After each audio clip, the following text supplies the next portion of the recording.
I ain't pretty, Mr. Carter. She stood on that platform with her worn suitcase and her tired eyes and said it like a confession, like she was warning him before he could hurt her first.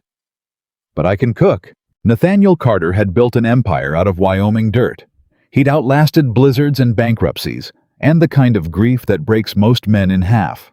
But standing on that train platform, looking at this plain woman who expected nothing from him, he felt something crack open in his chest, that 6 years of silence had sealed shut. If this story already has your heart, subscribe to our channel and follow Margaret's journey all the way to the end. And drop a comment telling us what city you're watching from. I want to see just how far this story travels. Wyoming Territory, 1885. Nathaniel Carter had not slept the night before she arrived. That was the part nobody knew. Not his foreman, not his ranch hands, not the men who respected him from Cheyenne to the Montana border. They all believed Nathaniel Carter was a man who moved through life without hesitation, a man who decided and acted and never looked back. But the night before the train came in, he sat at his kitchen table with a cold cup of coffee and stared at the letter he'd read so many times the paper had gone soft at the folds. Mr. Carter, I believe you should know something before you decide. I am not the kind of woman men notice when I enter a room. I am not beautiful, but I can cook. I can manage a home. I can work hard. And I know how to care for people. He'd received 17 letters from the marriage agency over the past 8 months. 17 women. Some had described their fine educations. Some had listed their family connections. 2 had sent small portrait photographs arranged with careful attention to lighting and posture. Not one of them had written what Margaret Ellis wrote. Not one of them had started a letter by telling him her flaws. Nathaniel wasn't a sentimental man. He hadn't been sentimental since Eleanor died. Sentiment was a luxury he'd decided he could no longer afford, the way a man in a drought stops watering his flower garden and focuses on keeping the cattle alive. But that letter did something to him. He couldn't name it exactly. It wasn't attraction. It wasn't excitement. It was more like the feeling of recognizing something true after a long time of reading things that were carefully constructed to sound true. The difference between a man who tells you exactly what the weather is doing outside and a man who tells you what you want to hear so you'll like him. He wrote back within 2 days. Come to Wyoming. Let us see what kind of life we can build. That was all. He didn't make promises. He didn't offer romance. He was honest in his own way, the same way she was honest in hers. And now, the night before her train arrived, he was wondering if he'd made a terrible mistake. Not because of her letter, because of himself. Because Nathaniel Carter was 42 years old and had forgotten how to share a house with another person. His foreman, a leathery, sharp-eyed man named Clyde Harmon, had told him the truth 6 weeks earlier, in the way only a man who has worked beside you for 14 years can tell you truth. You know what your problem is. Nathaniel had been checking feed records. He didn't look up. I have several. Your problem is you've arranged your whole life so nothing can touch you. That made him look up. Clyde leaned against the doorframe, arms crossed, unbothered by the look Nathaniel was giving him. You built this ranch back up after Eleanor. You hired good men. You've got accounts that would make a banker weep with happiness. Everything's in order. And that's a problem. Yes, Clyde said simply. Because order isn't living, and this place hasn't been living in 6 years. Nathaniel set down the feed record. You've been talking to someone. I've been watching someone, Clyde said. You. And it's time to stop pretending that keeping everything running is the same as being alive. He'd thought about that conversation every day since. And now he sat in the kitchen at midnight, and he thought about it again. The kitchen had been Eleanor's. That was the honest truth of it. Eleanor had loved that kitchen, the way some women love a garden, the way she tended and arranged and transformed ingredients into things that made people feel cared for. After she died, Nathaniel had kept the kitchen clean because he kept everything on his property clean. But he hadn't cooked in it. He'd eaten what his cook prepared sitting alone at a table built for 12, and he'd called that efficiency. Margaret Ellis said she could cook. He didn't know why that had mattered to him so much. Maybe because he missed the smell of bread. Maybe because he missed someone caring enough about a house to make it feel lived in. He didn't know. He sat there until the coffee was entirely cold and the moon had shifted across the kitchen window, and then he got up, washed the cup, and went to get dressed for the train station.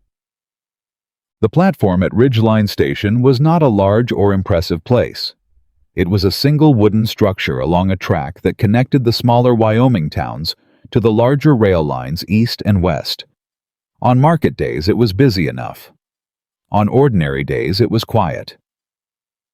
The station master, a man named Horace, was leaning against the wall when Nathaniel arrived and gave him a long, knowing look. "You waiting on someone particular?" "A passenger." Horace nodded slowly. "Heard you were bringing in a woman." Nathaniel looked at him without expression. "Word travels." "In Ridgeline it does." Horace scratched behind his ear. "People are curious." "People can remain curious." Horace smiled and looked away, and Nathaniel took his position at the end of the platform and waited. He'd stood on that platform many times. To receive shipments, to see business contacts arrive from the east once, to meet a government land assessor who turned out to be both less intelligent and more corrupt than advertised. He was comfortable on that platform. He knew how to stand on it. He had no idea what he was supposed to feel in the next few minutes. The train arrived at 10:30 in the morning, iron and steam, and the deep mechanical groan of something enormous slowing itself down. Passengers began to step off. A family with 3 children, a man in a suit carrying a leather portfolio, an older woman moving carefully with a cane, and then a brown coat, a worn suitcase, a woman who stepped onto the platform and stopped the way a person stops when they're trying to find something in a place they've never been, and her eyes moved across the platform with a careful, quiet assessment that reminded Nathaniel of the way he looked at new land, taking in the details, figuring out what you're working with. She was plain. She had said so in her letter, and she had not been exaggerating. She was not the kind of woman who turned heads or caught the eye. Her face was kind and tired and entirely unornamented. Her coat was clean, but had been mended at least twice along the right sleeve. She was carrying that suitcase herself and not looking for someone to carry it for her. She found him before he reached her. Their eyes met across the platform. He watched her face change. He'd been in enough negotiations to know what a person looked like when they were bracing for bad news. The slight tension in the jaw, the careful blankness, the way she straightened her spine just slightly, as if preparing for something unpleasant that she intended to endure with dignity. She expected him to be disappointed. She'd come all this way from Iowa expecting to be sent back. That was the thing that hit him, standing there on that platform, and hit him harder than he'd anticipated.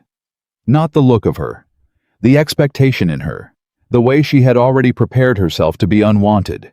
He walked toward her. She held her ground chin, level eyes steady. "Miss Ellis."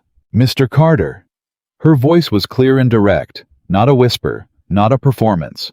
Just a woman speaking to a man honestly the way she'd written a letter honestly. "I imagine you're looking me over and reconsidering." "I'm introducing myself," Nathaniel said. Something flickered in her face. "Then I apologize." She shifted the suitcase to her other hand. "I've learned to assume the worst and count it a gift when I'm wrong." "That seems like an exhausting way to live." She looked at him for a long moment. Directly.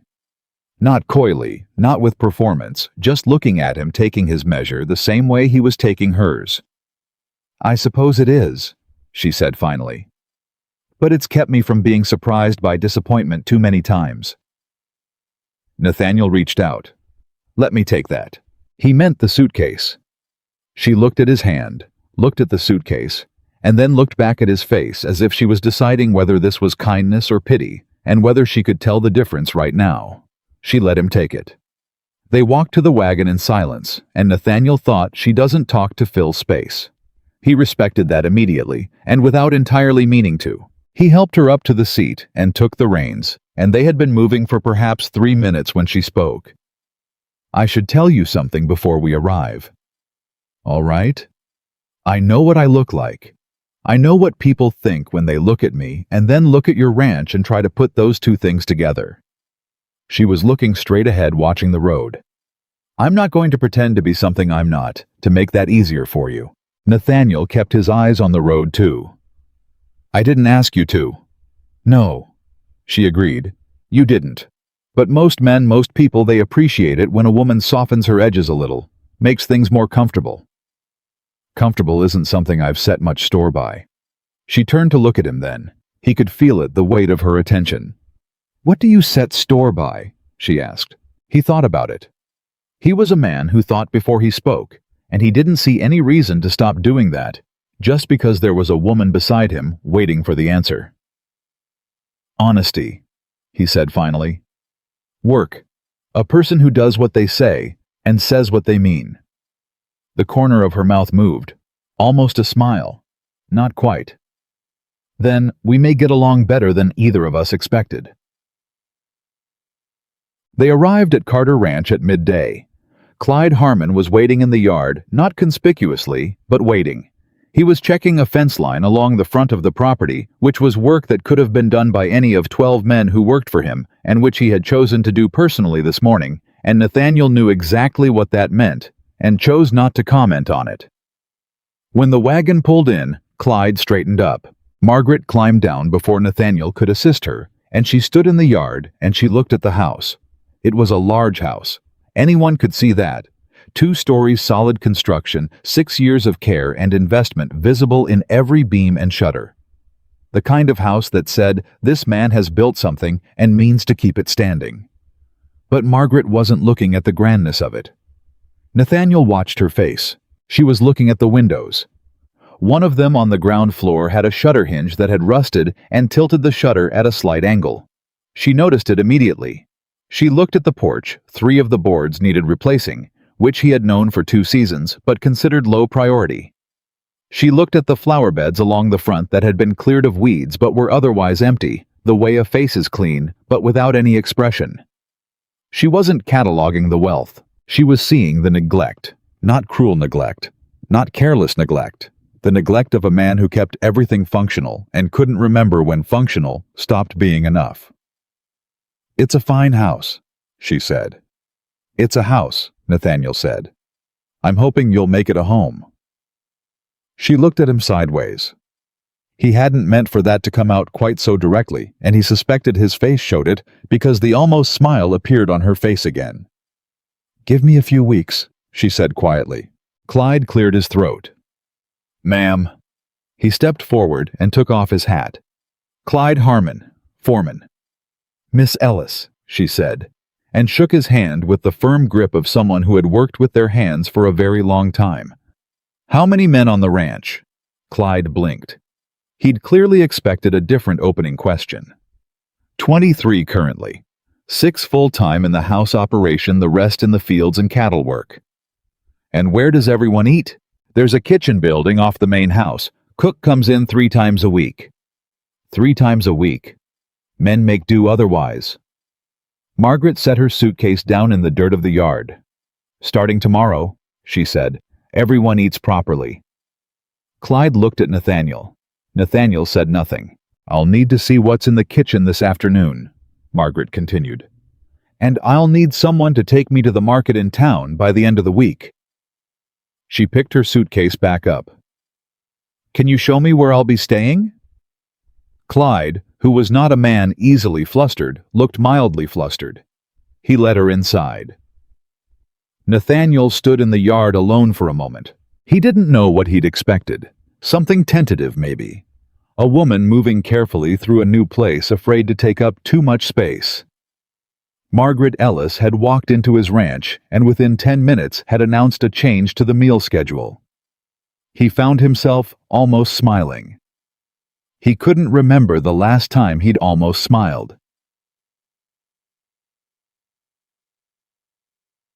The first evening was uncomfortable the way most first evenings are uncomfortable. They sat at the long dining table, the table built for 12 that usually held only 1, and Nathaniel could feel the size of the room around them, all that empty space, and all the silence that lived in it.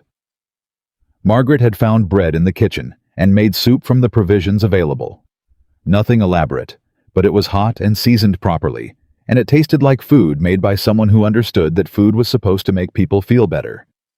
He hadn't tasted that in a long time. "This is good," he said. "It's what was available." She broke a piece of bread without looking up. "Tomorrow will be better." "I wasn't complaining." "I know you weren't. I was informing you." He looked at her. She kept her eyes on her bowl, and he had the distinct impression that she was slightly amused by the look she knew he was giving her.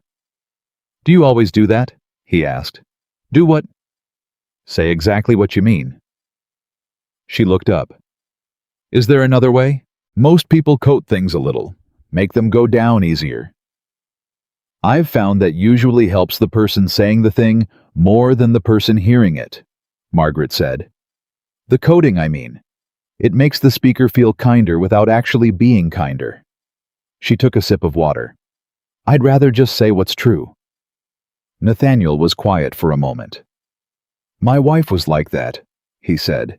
He hadn't meant to say that.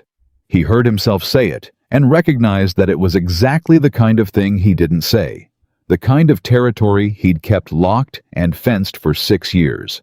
But it had come out, and he couldn't take it back, and he sat with it. Margaret didn't push, didn't lean forward with sympathy, didn't perform compassion. She just said, "She sounds like she was a good person."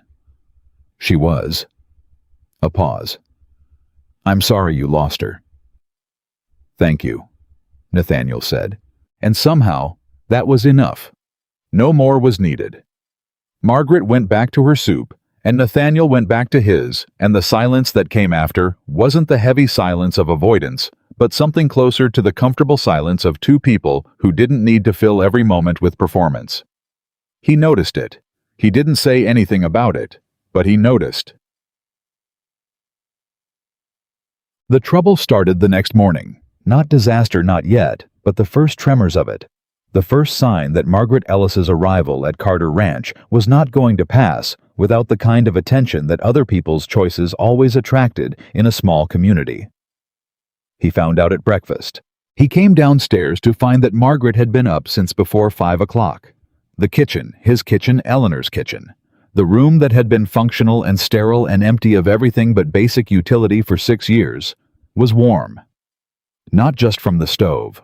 Warm the way a room is warm when someone has put care into it. The coffee was strong and hot, and there were biscuits on the table, and the smell of something cooking that reminded him so sharply of mornings with Eleanor that he stopped in the doorway and had to take a breath before he could step inside.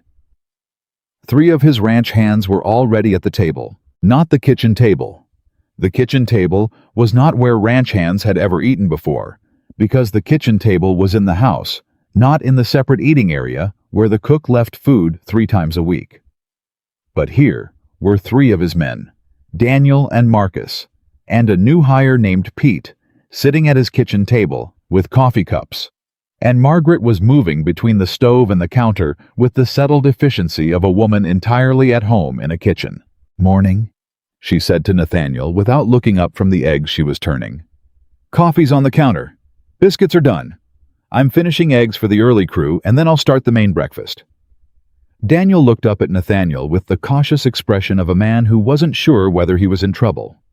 "She invited us in," he said. "I can see that," Nathaniel said. Is that all right?" Nathaniel looked at Margaret, who had still not looked up from the stove. "Mr. Carter," she said, answering the question he hadn't asked yet. "Your men have been eating cold provisions and whatever they can scrape together on the days the cook doesn't come. Daniel here has a shoulder that needs rest, and he's been hauling feed because he can't ask for a lighter assignment without feeling like he's letting everyone down. Marcus's coffee every morning has been something he makes himself at 4 in the morning over a camp stove because he gets up early and doesn't want to wait. And Pete is 19 years old and has been here 6 weeks, and nobody has told him yet where the flour is kept in the supply building." She set the eggs on a plate and put it in front of Marcus. "I know their names," she continued, still without drama, still with the same quiet directness that Nathaniel was already recognizing as simply the way she was, "because I asked them. Is it all right?" Nathaniel looked at Daniel, who was very carefully not making eye contact with him. He looked at Pete, who was 19, and looked like someone had told him Christmas came early. He looked at Marcus, who was already halfway through his eggs. "It's all right," Nathaniel said. He poured his own coffee and sat down. Margaret put biscuits in front of him. "You need to tell Daniel to take 2 days off that shoulder," she said. "He doesn't take orders from me about his health." "He would if they came from you." Nathaniel looked at Daniel, who was now deeply interested in his biscuit. "Daniel," Nathaniel said, "I'm fine. You're going to rest that shoulder for 2 days, or I'm going to find work for you that involves sitting down, which you will hate significantly more." Daniel's jaw set. "I don't need 2 days," Nathaniel said. "I'm not asking." Daniel looked at Margaret. Margaret looked at her stove. "Don't look at her," Nathaniel said. "Look at me." "Yes, sir," Daniel muttered. Margaret, still facing the stove, allowed herself a small smile that no one but Nathaniel was positioned to see. He noticed. He looked back at his coffee. By the end of the first week, the kitchen had become something Nathaniel didn't have a word for. It had become the center. Ranch hands, who had been strangers to each other's names, were sitting together at meals. Arguments that had been simmering between men, the particular low-grade friction that built up when people worked closely in difficult conditions and had nowhere to release it, were coming up in conversation and getting resolved. Sometimes sharply, sometimes with laughter, but getting resolved instead of festering. Nathaniel watched this happen and couldn't quite trace the mechanism. He finally asked Clyde. They were checking cattle in the east pasture, and Nathaniel said, "What's happening in the bunkhouse?" Clyde looked at him. "In what sense?" The men seemed different. Clyde was quiet for a moment, looking at the cattle. "You know what was wrong before? Before she came. Tell me." "The men didn't have anywhere that felt like belonging. They worked for you, they respected you, but you don't." He paused, choosing words carefully. "You don't make people feel like they're part of something. You make them feel like they're doing a job. She makes them feel like they're part of something." Nathaniel turned that over. "There's a difference," Clyde added. "I can see there is. She knows their names inside 2 days. She knows Daniel's shoulder. She knows Marcus gets up at 4. She knows Pete's never been away from home before." Clyde shook his head slowly. "Nathaniel, nobody's noticed those men in years. Maybe ever." Nathaniel didn't say anything. "That's what happened," Clyde said. "In case you were wondering." That night, Nathaniel sat in the kitchen after supper, and he watched Margaret clearing up, and he thought about what Clyde had said, and he thought about how 6 years could pass, and a man could run an operation this size, and never once think about whether his people felt like they belonged to it. "Margaret." She turned from the counter. "The men," he said. "They like you. They're good men." She turned back to the dishes. "They just needed someone to notice that. I should have noticed." She didn't answer right away. She finished the cup she was washing, set it carefully, and then she turned to face him. "You were keeping things running," she said. "That matters. It's not the same as everything, but it matters. The men know that too." "That's generous of you." "It's accurate," she said. "There's a difference." And that was the thing about Margaret Ellis. Nathaniel was beginning to understand. She didn't comfort with softness. She comforted with precision. She told you what was actually true, and what was actually true was almost always more bearable than what your worst thoughts were telling you. He thought about that for a long time after she'd gone to bed. He thought, "I married a stranger 8 weeks ago, and I don't feel like I'm living with a stranger." He thought, "That's either very good or very dangerous, and I'm not sure I can tell the difference tonight." He blew out the lamp and went upstairs to his room, and for the first time in 6 years, he fell asleep thinking about something other than the ranch. The letter came on a Friday. He almost missed its significance. It came with a stack of correspondence accounts payable, a letter from his cattle broker in Cheyenne, an update from the bank. He opened the bank letter last, and he read it twice, and then he sat very still at his desk for a long moment. The bank was calling in a portion of his operating loan. Not all of it, not immediately, but the cattle broker's market report had been bad, and the bank was nervous, and they wanted partial repayment within 90 days. 90 days. He ran the numbers in his head. He knew them without looking at the books. Knew them the way he knew the weight of a fence post or the distance from the north pasture to the creek. The numbers were not good. Not catastrophic, he'd survived worse, but not good. He would need to sell cattle at below market rates or find another source of capital quickly, and neither of those options was simple. He put the letter in his drawer.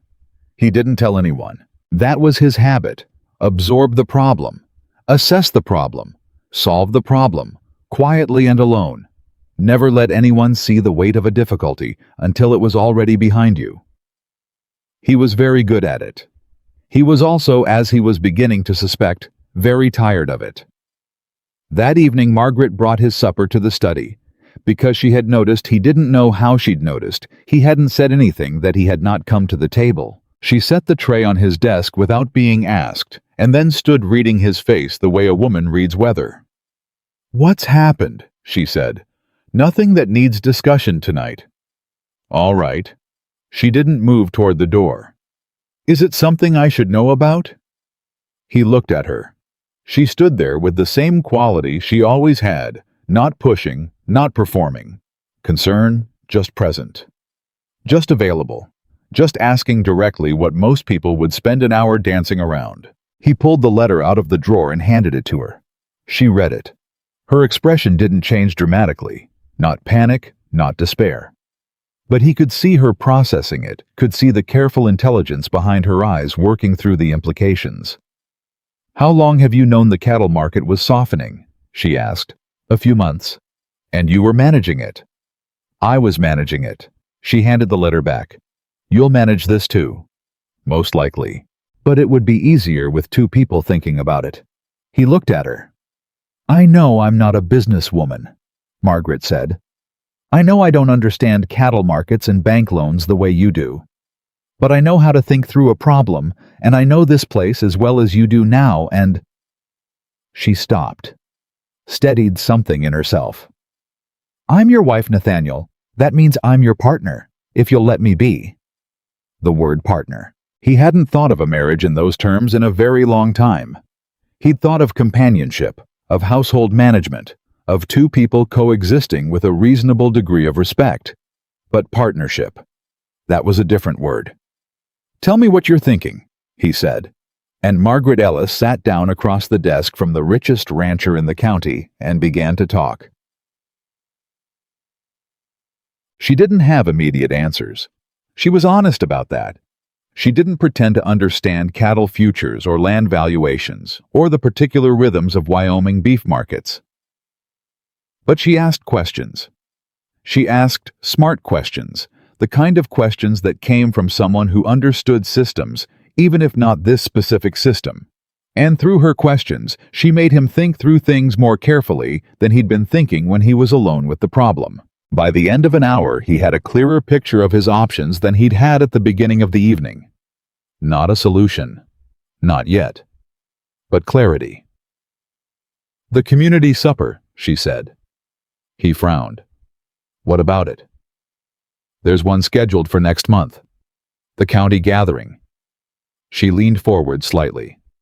"People come from all over the territory for those. Merchants, ranchers, the people with money to invest. I know what a county gathering is. I'm asking if you've ever used it to build relationships rather than just attend it." He opened his mouth, closed it. The truth was that he attended the county gathering every year the way he attended church, as a civic obligation, with his hat on and his best coat and his most neutral expression. And he shook hands and spoke when spoken to and left as soon as it was polite to do so. "I tend to keep to myself at those events," he admitted. "I know," Margaret said. "Clyde told me. Clyde talks too much. Clyde is worried about you and has been for years." She said it without accusation. "So is everyone who works here. They just don't know how to say it to you because you've arranged your life so that people feel they shouldn't." Nathaniel was quiet. "The supper," she continued. "Let me cook. You want to cook for the county gathering. I want to cook for it the way it's never been cooked for before." Her voice was steady, but there was something underneath it. Not excitement, exactly more like the calm certainty of a person who knows exactly what they're capable of. You need people to see Carter Ranch as more than just a successful cattle operation. You need them to see it as a community anchor, somewhere that belongs to this territory. And food does that. Food is the oldest language there is, Margaret said simply. It always has been. He looked at her across his desk. His wife. The plain woman from Iowa who had arrived with one suitcase and the expectation of disappointment. The woman who had walked into his ranch and within 1 week made his men feel seen, made his kitchen feel alive, and was now sitting across from him in his study, talking about community strategy and human connection, as if she'd been doing it her whole life. She probably had been. He just hadn't known where to look for it. "All right," Nathaniel said. She looked at him. "Plan the supper," he said. "Do it the way you want to do it. Whatever you need supplies, help time you have it." Something moved across her face. It wasn't triumph. It wasn't relief. It was something quieter and more complicated, something that made him realize she hadn't been certain he would say yes. That even now, even after weeks of this, she was still waiting for the moment when he would decide she wasn't worth the investment. "Thank you," she said. "You don't need to thank me. I know I don't need to." She stood smoothing her skirt with the habitual gesture he'd come to recognize as something she did when she was containing an emotion. "But I want to." She left his study. He sat at his desk in the lamplight, and he thought about the word partner, and he thought about how the thing he had believed he'd lost forever. The particular feeling of not being entirely alone in the world had appeared in his house and surprised him thoroughly and was currently planning a supper that might save his ranch. He wasn't sure what to do with that. He was fairly sure that for the first time in 6 years, he was curious to find out. The morning after Nathaniel said yes to the supper, Margaret was up before 4. Not because she was anxious, because she was thinking. And when Margaret was thinking, she needed her hands to be doing something. Thinking without her hands occupied was how she ended up lying in the dark, cataloging everything that could go wrong. And she had learned a long time ago that the dark had a way of making things seem larger and more permanent than they actually were. So she made bread. She made 3 loaves before the sun came up, and she worked through what she knew and what she needed to know and what the shape of the next 6 weeks had to look like. She thought about the county gathering. She thought about the people who would come. She thought about Nathaniel sitting in his study, with that bank letter in his hand, absorbing it alone, the way he absorbed everything carrying it, the way a man carries a stone he's convinced himself he deserves to carry. She thought about the word he hadn't said, the word she'd introduced, and he'd taken up without comment, partner. She thought about how much she wanted to be that, not for the ranch, not for the money, or the security, or any of the practical reasons a woman in her position might have for wanting to make herself indispensable to a wealthy man. She'd been honest with herself about that a long time ago, in the weeks after she'd sent the letter, and was waiting for his reply and examining her own motives with the same direct assessment she applied to everything else. She wanted it because she was good at it. She was good at seeing what people needed. She was good at making things work. She was good at building something out of the ordinary materials of daily life, and she had spent 30 years being good at those things in contexts where no one had room to appreciate them. And she could admit this to herself in the 4 o'clock quiet of a Wyoming kitchen. She was hungry for a place where what she was good at actually mattered. Nathaniel Carter had given her that without entirely meaning to. She punched the dough down and started the second shape. The problem was, she liked him. She hadn't expected to like him. She had expected a transaction, a reasonable man, a manageable arrangement, mutual benefit on both sides, and perhaps eventually a kind of companionship. She had expected someone she could respect and work alongside and over time grow accustomed to. She had not expected a man who listened the way Nathaniel listened, not just waiting for his turn to speak, but actually taking in what she said, turning it over, treating her words as things worth considering. She had not expected someone whose grief was so fully formed and so quietly carried that it made her recognize something she'd seen before in the mirror, the expression of a person who had made peace with loss by convincing themselves they didn't need what they'd lost. She hadn't expected to see herself in him. That was the part that made this complicated. She put the loaves in the oven and sat down with her coffee, and she told herself what she always told herself when things got complicated: deal with what's in front of you. One thing at a time. Today the thing in front of you is the supper, and the supper is how you help, and helping is what you know how to do.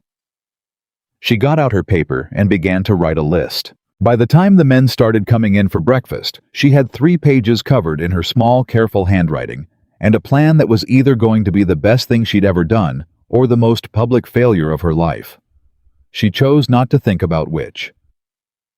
She told Nathaniel over breakfast. He came in when most of the men were already seated, and she set his coffee in front of him and took the chair across the table. She'd stopped waiting to be invited to sit, because waiting to be invited in your own house was a habit she was leaving behind, and she put her 3 pages in front of him. He looked at them. He picked up the first page and read without comment the way he did everything, taking it in completely before responding. "You want to invite the Halcott brothers," he said. "They control the grain distribution for the eastern part of the territory. We have an existing relationship with their competitors. I know. That's why inviting them matters." She kept her voice level. "You want people to see Carter Ranch as neutral ground.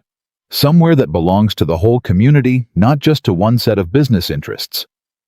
He turned to the second page. 200 people, he said. Minimum. He looked up. "The gathering usually draws that many anyway," she said. "I'm not suggesting we create something from nothing. I'm suggesting we make this year's gathering happen here at this ranch and make it something people remember." "Why would people come here specifically?" "Because of what I'm planning to cook." The men at the table had gone slightly quiet. Not obvious about it, they were all looking at their plates with great attention, but the room was listening. Nathaniel set down the pages. "Tell me." So she told him. She talked about the menu she was planning. Not just food, a particular kind of food, the kind that didn't exist anywhere in this territory. Because it required skills that most cooks in Wyoming didn't have, the preservation techniques and the particular bread traditions she'd learned from her mother's mother and refined over 10 years of cooking for other people. She talked about what she could make from the ranch's own larder and what she'd need to source and what she'd need help with. She talked for about 12 minutes without stopping. When she finished, the kitchen was very quiet. Clyde, who was sitting at the end of the table, set down his coffee cup. "I want to eat at this supper," he said. 2 of the other men laughed. Nathaniel looked at the pages again. "You'll need help," he said. "I'll need 4 women who can follow direction and aren't afraid of hard work. I know 4 women exactly like that." He turned to Clyde. "Talk to Harmon's wife, and the Delacroix sisters if they're available." Clyde nodded. "And Margaret." He looked at her. "Whatever you need from the supply account, you have it." She had prepared herself to argue for that. She had a whole second argument ready about the return on investment and the community goodwill and the business case, because she had assumed he would need to be convinced on the expense. He hadn't needed convincing. She absorbed that quietly. "Thank you." "Don't thank me yet," he said and stood. "Make it worth the trouble." And she thought, "I intend to." The trouble she hadn't planned for arrived on Tuesday. Her name was Victoria Whitmore. Margaret had heard the name before she arrived. You couldn't spend 3 weeks at Carter Ranch without hearing about the Whitmore family. Halcott territory to the west, Whitmore territory to the north. Carter territory in the center, that was the rough geography of power in the county, and everyone on the ranch knew it and navigated around it the way people navigate around large rocks in a stream. Victoria Whitmore was 26 years old, the only daughter of George Whitmore, and she was by universal agreement in the county one of the most beautiful women in Wyoming territory. Nathaniel's men mentioned her the way men always mention beautiful women they have no access to, with a particular mixture of admiration and resignation.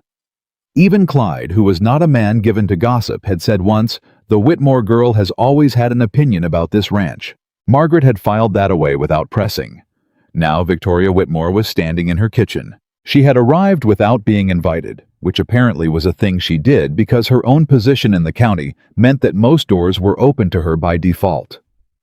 She had arrived with a basket of preserves, a social call, technically a neighborly gesture, and she had come through the front door and into the kitchen with the ease of someone who had been in this house before and knew its geography. She was, Margaret noted with the same flat assessment she applied to everything, extraordinarily beautiful.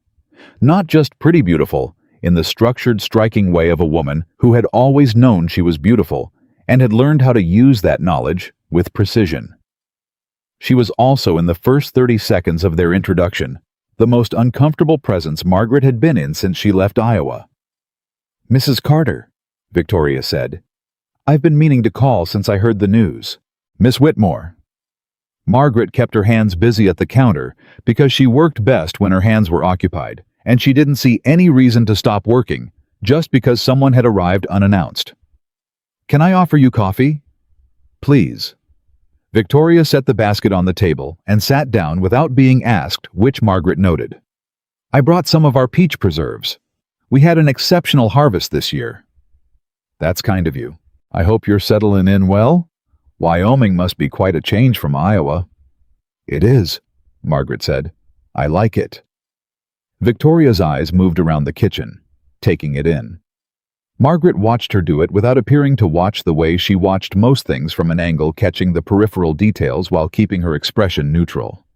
"You've made changes in here," Victoria said. "Some. Nathaniel never used to have a kitchen table for the workers. It works better this way." "I imagine it does." Victoria accepted the coffee Margaret set in front of her with the automatic grace of a woman who had been served things her entire life. "He must be pleased." "You'd have to ask him." Victoria smiled. It was a practiced smile, Margaret thought. It arrived too quickly and stayed too precisely. "How are you finding life on the ranch truly? I imagine it can be isolating for someone from outside the territory." "I've been busy," Margaret said. She turned back to the counter. "We're planning the county gathering here this year." A pause. "Here," Victoria said. "Nathaniel thought it was time to bring the community to the ranch properly. I'm organizing the food." Another pause. Longer. "That's quite an undertaking," Victoria said. "The county gathering usually happens at the Ridgeline Meeting Hall." "It usually does. This year will be different." Margaret could feel the shift in the room without turning around. The slight recalibration of Victoria's approach, something adjusting, something calculating. "Nathaniel didn't mention this," Victoria said. "I imagine he's been busy." Margaret turned now because she decided it was time to face this directly. She leaned against the counter with her arms loose at her sides and looked at Victoria Whitmore with the same clear, assessing look she gave to everything she needed to understand. "Is there something I can help you with, Miss Whitmore?" The smile again. "I just wanted to introduce myself properly, welcome you to the community." "That's very kind. We've known Nathaniel a long time. The Whitmore family and the Carters have always been close." "He's told me a little about the families in the area," Margaret said. "He respects your father greatly." Something moved behind Victoria's eyes. Not quite disappointment. Something more complicated than disappointment. "Yes," she said. "My father thinks very highly of Nathaniel." "I'll tell him you called," Margaret said pleasantly. "I know he'd want to know." Victoria left 20 minutes later, taking her basket of peach preserves back with her, because Margaret had declined to accept them politely, but clearly on the grounds that the ranch's larder was already well supplied. She watched the Whitmore buggy disappear down the road. Then she went back inside and stood in the kitchen for a moment, and she let herself feel the thing she'd been keeping below the surface of her expression for the duration of that visit. The particular ancient exhaustion of a woman who has watched a beautiful woman look at her and find her lacking, and known that the beautiful woman was doing it, and known that everyone in the room could see the calculation happening, and had had to stand there and be assessed and found insufficient in someone else's accounting. She had felt that her whole life. She had learned how to survive it. But survival wasn't the same as not feeling it. She picked up her list and got back to work. Nathaniel heard about Victoria's visit from Clyde because Clyde heard about everything that happened on the ranch, and he went looking for Margaret that afternoon. He found her in the supply room off the kitchen, taking inventory with the methodical attention she brought to every task, moving along the shelves and writing numbers in a small ledger. She didn't look up when he came in. "Clyde told you," she said. "Clyde tells me most things." He leaned against the doorframe. "What happened?" "She came to call. We had coffee. She left." "Margaret." She stopped writing and turned. Her face was composed, but he'd been watching her face long enough by now to see the difference between composed and untouched, and this was composed. "She wanted to see what you'd chosen," Margaret said. "I understand that. I would have done the same thing in her position." "Her position? She expected to be in my position." She said it simply, without venom. "Anyone in the county could have told you that." "I don't imagine it was a secret." He was quiet. "I'm not asking you about it," she said. "Whatever was between you and the Whitmore family before I came here, that's yours. I'm just telling you what the visit was." "Nothing was between Victoria Whitmore and me," Nathaniel said. "All right, I mean it. Her father had ideas, perhaps. She may have had expectations. I never gave her reason for them." "Nathaniel!" She turned back to the shelf. "I believe you. You don't need to explain yourself." He stood there for a moment. "She upset you." "She reminded me of something I already knew." Her voice was even. She was writing numbers again. "That some people will always look at me and see what's missing instead of what's there. I'm used to it. It doesn't mean I enjoy it." He didn't know what to say to that. He was not a man who knew what to say to that kind of honesty. He was more comfortable with problems he could solve than feelings he could only witness. But he stepped into the supply room instead of stepping back, and he stood beside her at the shelves, and he said, "What do you need counted next?" She looked at him. "The flour inventory," she said after a moment. "Tell me what to write." She told him what to write. She called out the numbers, and he wrote them in the ledger. He wasn't used to small, neat work. His handwriting was the large scrawl of a man who wrote things to be read from a distance, and she glanced at it once and didn't comment. And they worked through the rest of the supply room together, in a silence that was as their silences tended to be more communicative than most people's conversations. When they were done, she closed the ledger. "Clyde thinks you should go to the Whitmore gathering next week," she said. "He thinks it would smooth things over before the county supper." "Clyde can think whatever he likes." "He's right, though." Nathaniel looked at her. "You need George Whitmore's goodwill for the next few months," she said. "The Whitmores have relationships with two of the banks you use. You know that better than I do." She held the ledger against her chest. "I'm not asking you to be dishonest. I'm asking you to be strategic. You want me to go to a Whitmore gathering. I want you to go, and I want you to take me." He stared at her. "If you go without me," she said, "it looks like you're apologizing for your choice. If you go with me, it looks like there's nothing to apologize for." She met his eyes. "There isn't anything to apologize for, is there?" It wasn't quite a question. "No," Nathaniel said. "There isn't." "Then take me to the Whitmore gathering, and let me meet your neighbors." She turned toward the door. "And tell Clyde he was right. He'll be insufferable about it for a week, but he deserves to know." She walked out of the supply room. Nathaniel stood there a moment in the room that smelled of flour and dried herbs, holding the ledger she'd handed him. And he thought, "I have never in my adult life met a person who thinks the way she thinks. And I am not sure yet whether that is the most reassuring or the most alarming thing that has ever happened to me." He put the ledger on the shelf. He went to find Clyde. The Whitmore gathering was held on a Saturday, and it was exactly the kind of event Nathaniel had always endured rather than enjoyed, large, expensive, and organized for the purpose of demonstrating the Whitmore family's position in the county rather than for the pleasure of the people attending. George Whitmore was a big man in his early 60s, red-faced and expansive, with the particular confidence of someone who had been wealthy long enough that he'd forgotten there was any other way to be. He shook Nathaniel's hand at the door with genuine warmth, whatever else could be said about George Whitmore. His regard for Nathaniel Carter was real, and his eyes moved immediately to Margaret. "Mrs. Carter." He took her hand with a slight bow. "George Whitmore, I've been looking forward to meeting the woman who finally convinced this man to do something sensible." Margaret smiled. "Mr. Whitmore, Nathaniel speaks well of you." "Does he?" "He never speaks well of anyone. He must like you very much." He laughed at his own joke. Nathaniel did not visibly react, which was also a kind of reaction.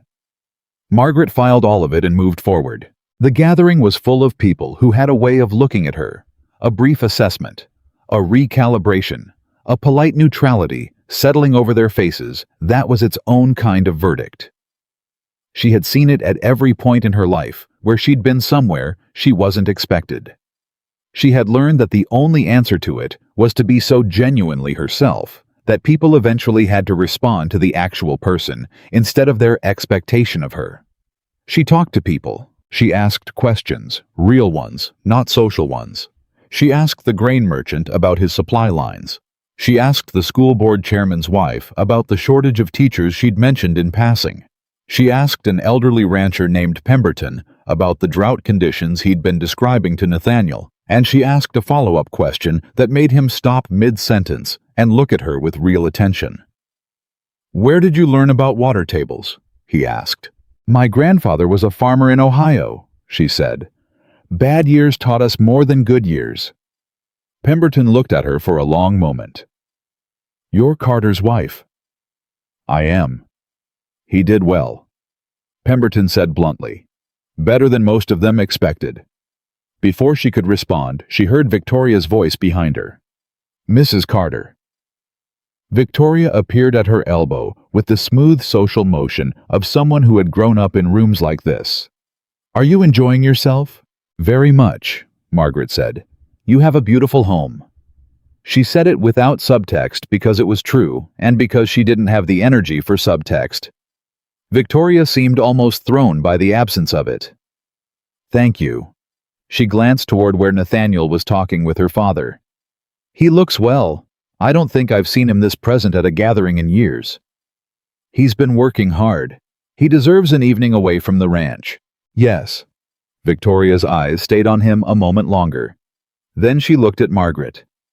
"Can I ask you something directly? Please. Did you know about this ranch before you wrote the letter? Did you know what it was worth?" Margaret looked at her, not with anger, with the clean, simple attention she gave to questions that deserved to be taken seriously. "I knew he had land and cattle," she said. "That's what the agency told me. I didn't know the size of it until I arrived."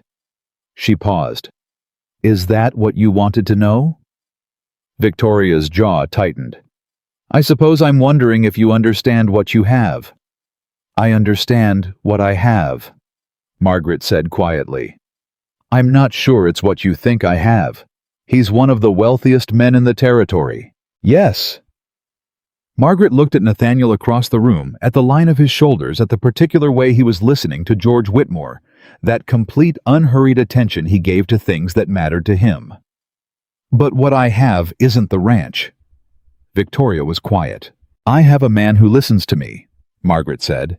"I have a man who hands me bank letters because he's decided I'm someone he can share hard things with. I have a man who came into the supply room and wrote numbers in a ledger because he didn't know how to say he was sorry that my feelings got hurt." She looked back at Victoria. "That's what I have.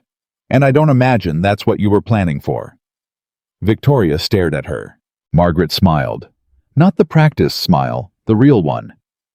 "Thank you for the gathering. The food is very good."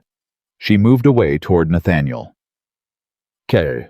On the drive home, she told him what had happened, not because she had to, not to seek his defense or his reassurance. She told him because they had agreed without ever explicitly saying it that they were going to tell each other the truth, and this was part of the truth of that evening. He listened.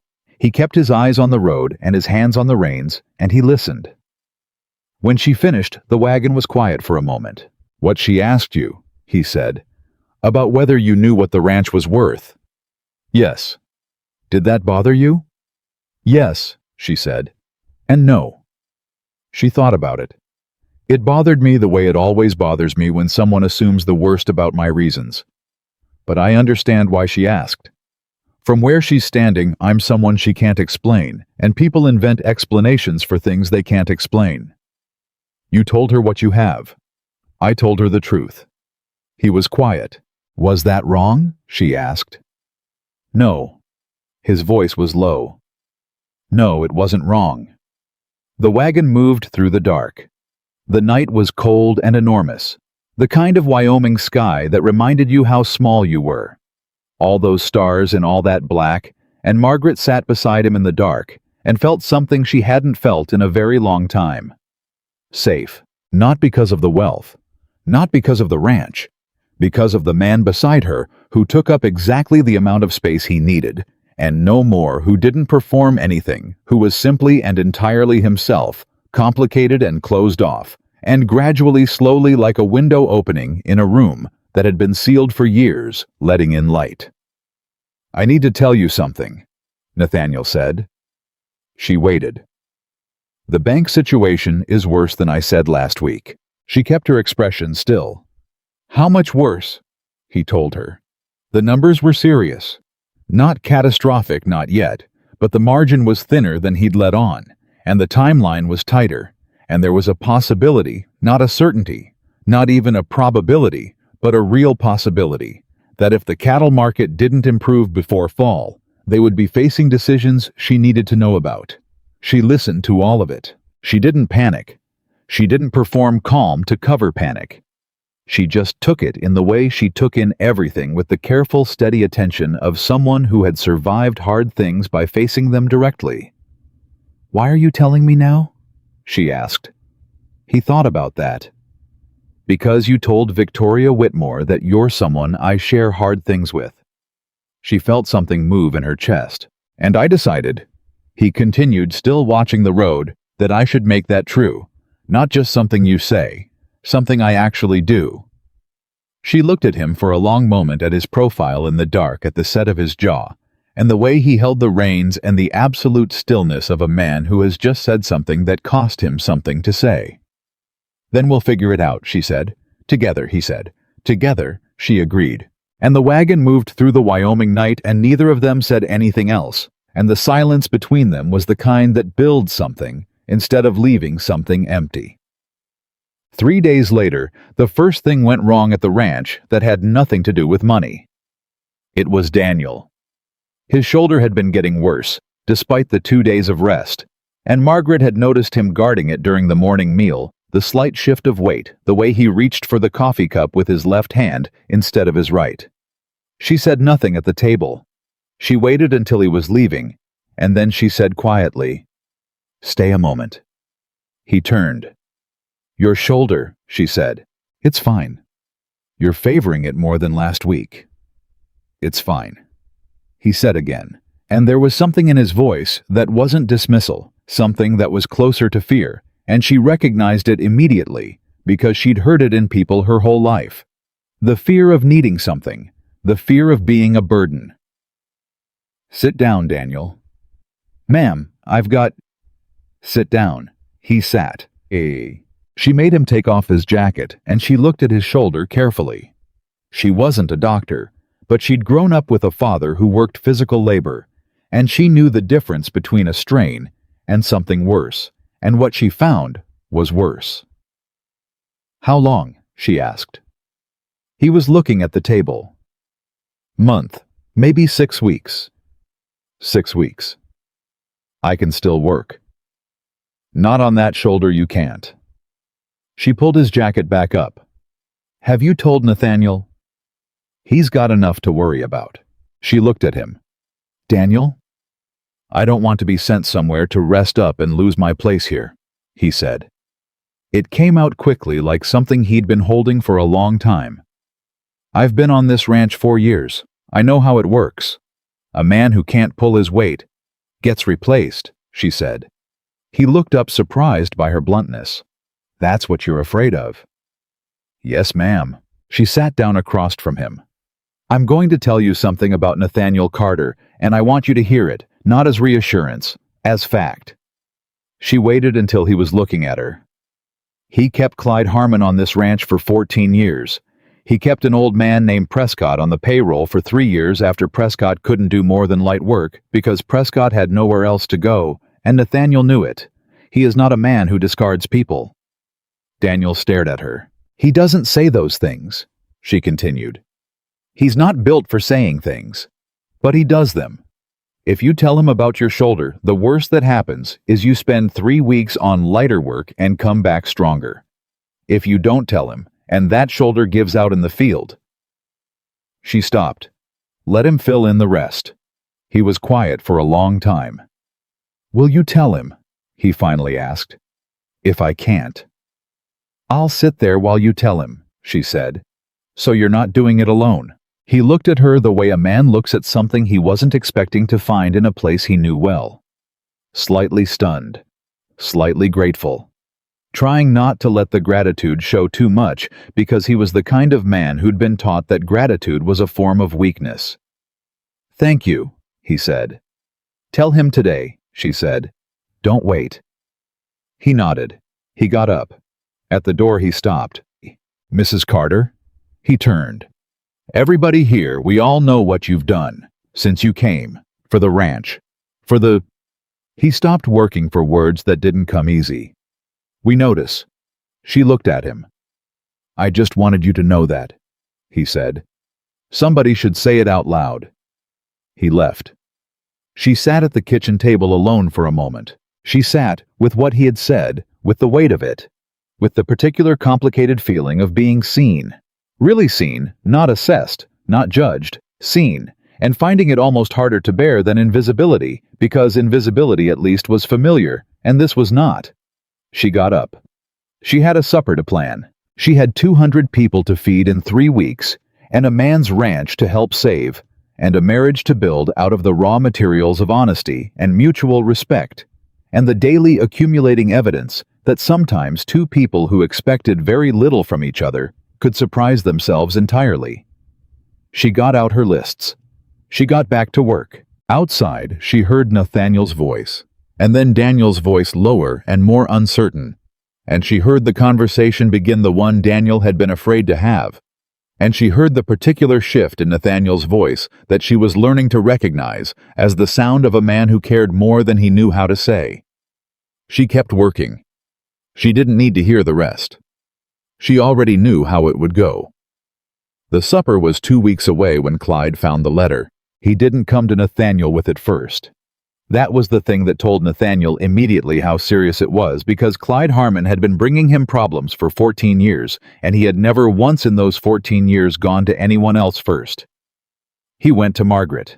She came to find Nathaniel in the east pasture at 8:15 in the morning, which was also unusual, because Margaret understood the rhythms of the ranch well enough by now to know that the east pasture before 9 was not a place for conversations that required stillness. She had to have decided the conversation couldn't wait. He saw her coming and stopped what he was doing. She walked up to him and held out a folded paper. No preamble, no softening. Clyde found this in the supply building this morning, she said. Behind the grain ledger. He thinks it was left deliberately. Nathaniel took it and read it. It was short, 8 lines. Written in a hand he didn't recognize, addressed to no one, signed by no one. But the content was precise enough that it hadn't needed a signature. It described the terms of his bank loan terms that were not public knowledge terms that existed in documents in his study and in the bank manager's files and nowhere else. It described his current shortfall with a specificity that made his jaw tighten, and it ended with 4 words that were not a threat so much as a statement of intention. The ranch will sell. He read it twice. He folded it. Who's seen this? He said. Clyde. Me. Now you. No one else. No one else. She was watching his face, not with anxiety, with the same careful, direct attention she always gave to things that mattered.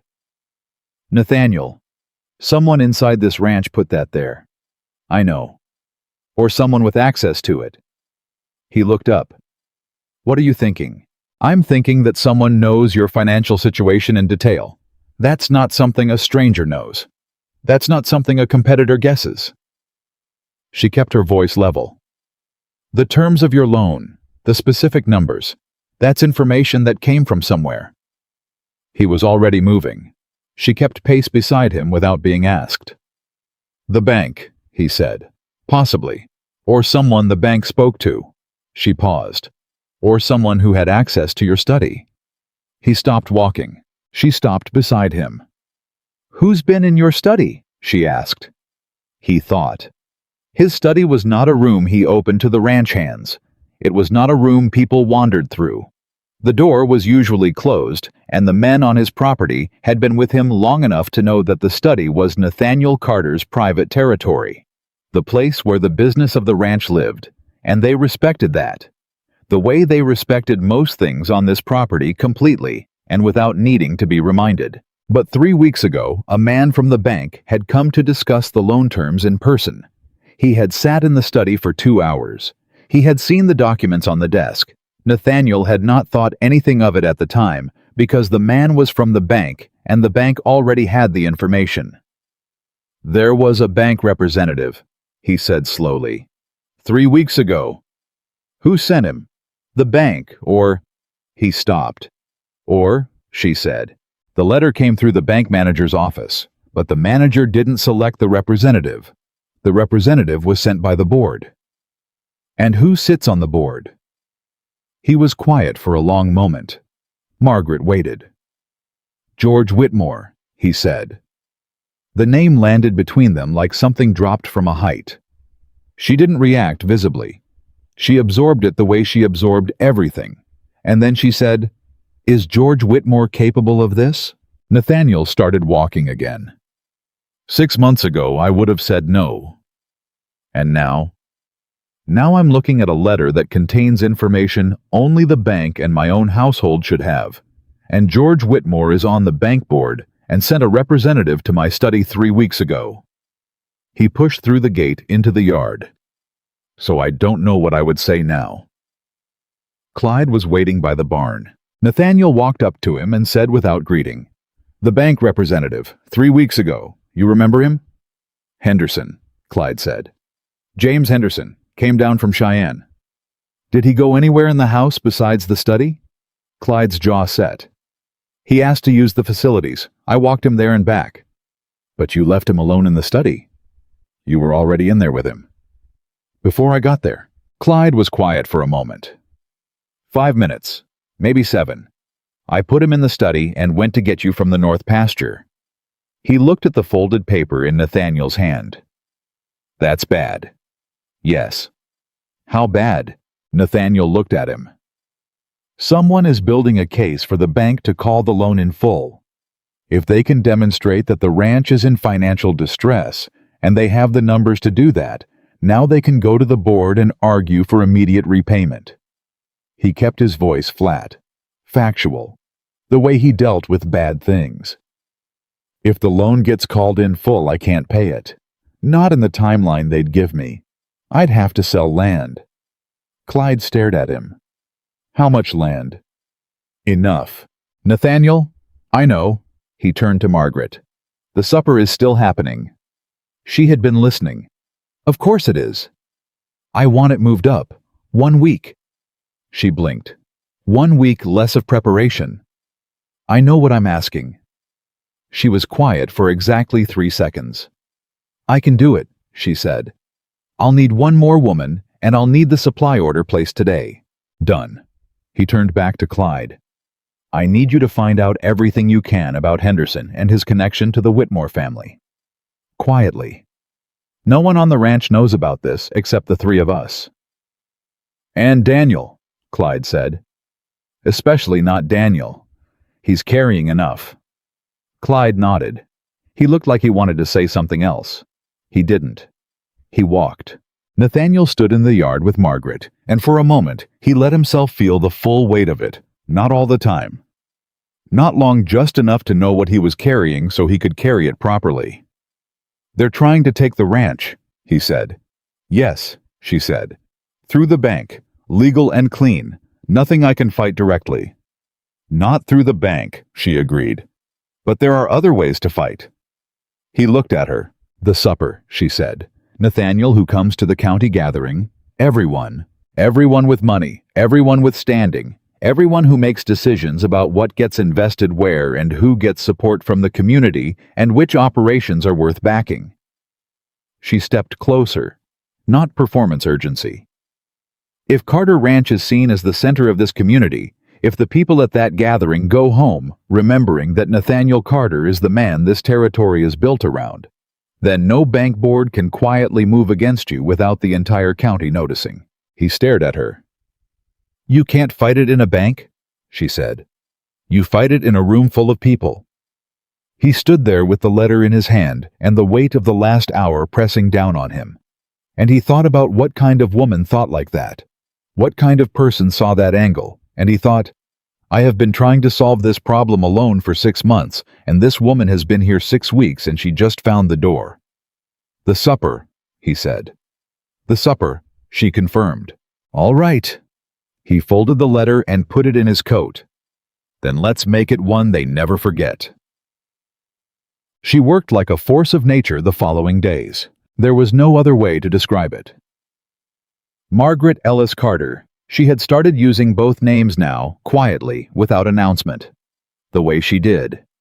Most things operated in those 10 days with a focused, sustained intensity that made even the hardest workers on the ranch stop and watch. Sometimes not because it was remarkable for a woman to work hard, but because the quality of her concentration was something different. She wasn't rushing. She wasn't frantic. She was moving at the pace of someone who had calculated exactly what needed to happen and in what order, and was executing it without waste. She had 4 women helping her. Clyde's wife Ruth, a compact and capable woman who took direction without ego.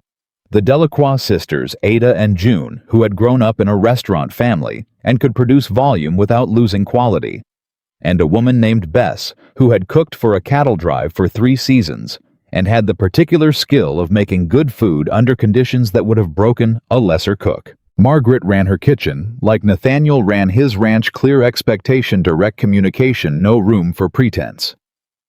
Ruth told Clyde that first evening that she'd never worked for someone who made her feel so simultaneously capable and absolutely clear about what was needed. Clyde told Nathaniel. Nathaniel said nothing, but the corner of his mouth moved. Meanwhile, he was doing his own work. The invisible work of a man who knew that a battle was coming and was building his defenses before the other side had a chance to move.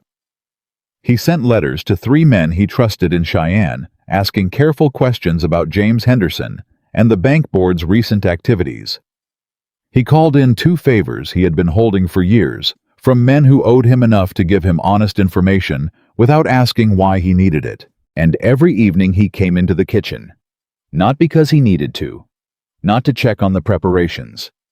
He came because the kitchen had become the place on his ranch where he could breathe, and he had only recently admitted to himself that the reason for that was the woman who ran it. They had developed a ritual without planning one. He would come in, pour coffee, sit at the end of the counter, and they would talk about the supper, about the ranch, about whatever needed saying. Sometimes it was practical. Sometimes it went somewhere else entirely. Margaret had a way of asking questions that opened things up rather than closing them down, and Nathaniel had found to his own considerable surprise that he had things to say that he'd been storing for 6 years with no one to say them to. Tell me about Eleanor, she said one evening. He looked up from his coffee. She was rolling pastry, her hands steady and practiced. You don't have to. But you mention her sometimes in the middle of other things, the way people mention someone they still talk to in their head. I wondered what she was like. He was quiet for a moment. He could have deflected. He was very good at deflecting. But he thought about what he'd told himself on the wagon ride home from the Whitmore gathering. That partner wasn't something you said, it was something you did. And he set down his cup. She was funny, he said. People always looked at her and expected serious because she had a serious face. But she had the driest sense of humor of anyone I ever knew. She'd say something so deadpan that you'd be 3 sentences further into the conversation before you realized she'd made a joke, and by then she'd be looking at you with that expression. He stopped, surprised himself. What expression? Margaret asked, still rolling, not looking at him, giving him room. Like she was very patiently waiting for you to catch up, he said. Margaret's mouth curved. She would have been sharp about the bank situation, he said. She always saw around corners. I think I would have liked her. He looked at her. She would have liked you. Margaret paused in her rolling. Not long, just a beat, just a breath. Then she kept going. I'm not trying to be her, she said. I want you to know that. I know that's sometimes what people expect when a man remarries, that the second wife is supposed to fill the shape of the first one. You don't fill a shape, Nathaniel said. You make new ones. She looked at him then, something in her face that she didn't often let him see, something undefended, something that was simply a woman heard and surprised by being heard. That's the kindest thing you've said to me, she said. I mean it. I know you do. She turned back to the pastry. That's why it's kind. They stayed in the kitchen another hour, and Nathaniel thought that there was something quietly extraordinary about the fact that he had sat in this room for 6 years, feeling only the weight of what was gone, and now he sat in it, feeling something entirely different. Not replacement, not forgetting. Something additive. Something that existed alongside the grief, rather than demanding it move. He went to bed that night feeling less alone than he'd felt since 1879. The first break came from Clyde.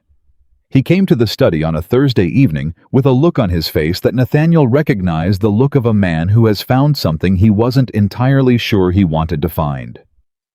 Henderson, Clyde said, and put a piece of paper on the desk. Nathaniel picked it up and read. James Henderson had been a bank representative in Cheyenne for 11 years. Clean record, no irregularities, the kind of steady, unremarkable career that looked good, precisely because nothing looked wrong. But one of Nathaniel's contacts in Cheyenne had dug deeper, the way only a man who had grown up in a town and knew every family and every connection could dig, and what he'd found was this: Henderson's sister had married into the Whitmore family 9 years ago. Not a close connection, a distant one, easy to miss if you weren't looking, but a connection. And 6 weeks ago, 2 weeks before Henderson's visit to Carter Ranch, Henderson had transferred to a new supervisory position. A position that had been created by a vote of the bank board. A vote on which George Whitmore had voted in favor. Nathaniel set the paper down. Whitmore created the position, he said. And filled it with Henderson, Clyde said. And then sent Henderson here. To see the documents. Nathaniel was very still. And then the letter appears in our supply building. With your exact loan figures in it. Yes. He was quiet for a moment. What does Whitmore want? The land, Clyde said. Your north quarter connects to his east pasture. He's wanted that connection for 15 years. You've turned him down twice. Twice? Nathaniel confirmed. A third time, Clyde said. If the bank calls the loan and you have to sell, you won't be turning anyone down. The land will go to whoever has the money ready. Nathaniel sat back. This was the shape of it. Not a sudden attack, but a patient scheme, the kind that could only be built by someone who was willing to wait years for the right moment. Whitmore had waited until the market softened. Waited until the loan terms were vulnerable. Then he'd moved Henderson into position and sent him to Carter Ranch to gather the specific information needed to push the bank board toward calling the loan. It was sophisticated. It was careful. And it explained something that had been nagging at Nathaniel since the letter appeared. Victoria's visit, he said. Clyde looked at him. She came to the ranch the week after Henderson left, Nathaniel said. I thought it was personal. Her father may have sent her to see how the ranch was running, whether the financial pressure was showing yet, whether I looked like a man who was struggling. He thought of Margaret standing in the kitchen, calm and unhurried, sending Victoria away with her basket of preserves unreceived. He thought of what Victoria had seen: a ranch that ran smoothly, workers who were settled and fed a woman at the center of it, who gave away nothing in her expression. Victoria had gone back to her father and told him Carter Ranch looked fine, which was why the letter had appeared afterward. They were trying to create visible pressure since the ranch wasn't showing it naturally. The supper, Nathaniel said. 4 days. Clyde said. Is Margaret ready? You should ask her. He should ask her. He went to the kitchen. She was alone. The other women had gone home for the evening, and Margaret was doing what she always did at this hour. The last of the preparation, the things that required quiet and concentration, her hands moving through the familiar motions of her craft, with the settled confidence of someone entirely in their element. She looked at his face when he came in. Tell me, she said. He told her. All of it. Whitmore Henderson, the North Quarter, the board vote 15 years of a patient plan. He laid it out in the same flat, direct way he'd laid out the bank letter because she had earned that directness and because he didn't know how to give her anything less. She listened without interrupting. When he finished, she was quiet for a moment. Then she said, He's been planning this for how long? Best I can tell. 2 years of active setup. But the desire for the North Quarter has been there 15 years. And he used his own daughter's visit to assess the situation. That's what I think. Something crossed her face that was harder than anything he'd seen on it before. Not anger exactly. Something cooler than anger. She didn't know. What? Victoria didn't know. Margaret said it carefully, working through it. She came here because her father asked her to check on things. She's not part of the scheme. She's a tool he used without telling her. Nathaniel hadn't thought of it that way. He thought of it now. Does that matter? He asked. It might. She turned back to her work. It might matter very much depending on what happens at the supper. What are you thinking? I'm thinking, she said slowly, that George Whitmore has made a mistake. He's smart enough to build a 15-year plan, but he's not smart enough to know that the most dangerous person in a room isn't always the one with the most money. She was quiet for a moment. Sometimes it's the one who made the food. He looked at her. She almost smiled. 4 days, she said. Let me work. The morning of the supper, Nathaniel came downstairs at 5 to find Margaret already at the stove, and Ruth and Ada and June were at the counter, and Bess was working the secondary prep, and the kitchen had an energy that reminded him of the moments before a cattle drive, when everything was loaded and the men were ready, and the only thing left was to move. He stood in the doorway and watched for a moment without them seeing him. Margaret was directing the room with quiet precision. A word here, a gesture there, nothing raised, nothing performed. Just a woman who knew exactly what she was doing and trusted the people around her to do what they were capable of. He thought I almost didn't write back to that letter. He thought I sat at this table with a cold cup of coffee, and I almost decided that what I already had was enough. He thought about what Clyde had told him 6 months ago, that keeping everything running wasn't the same as being alive, and he thought that he had not understood what that meant until the woman at that stove walked into his kitchen and made it a room where something lived. Margaret looked up. Across the distance of the kitchen, she read his expression with the ease of someone who had been reading him for months. Breakfast is on the counter, she said. Eat before people start arriving.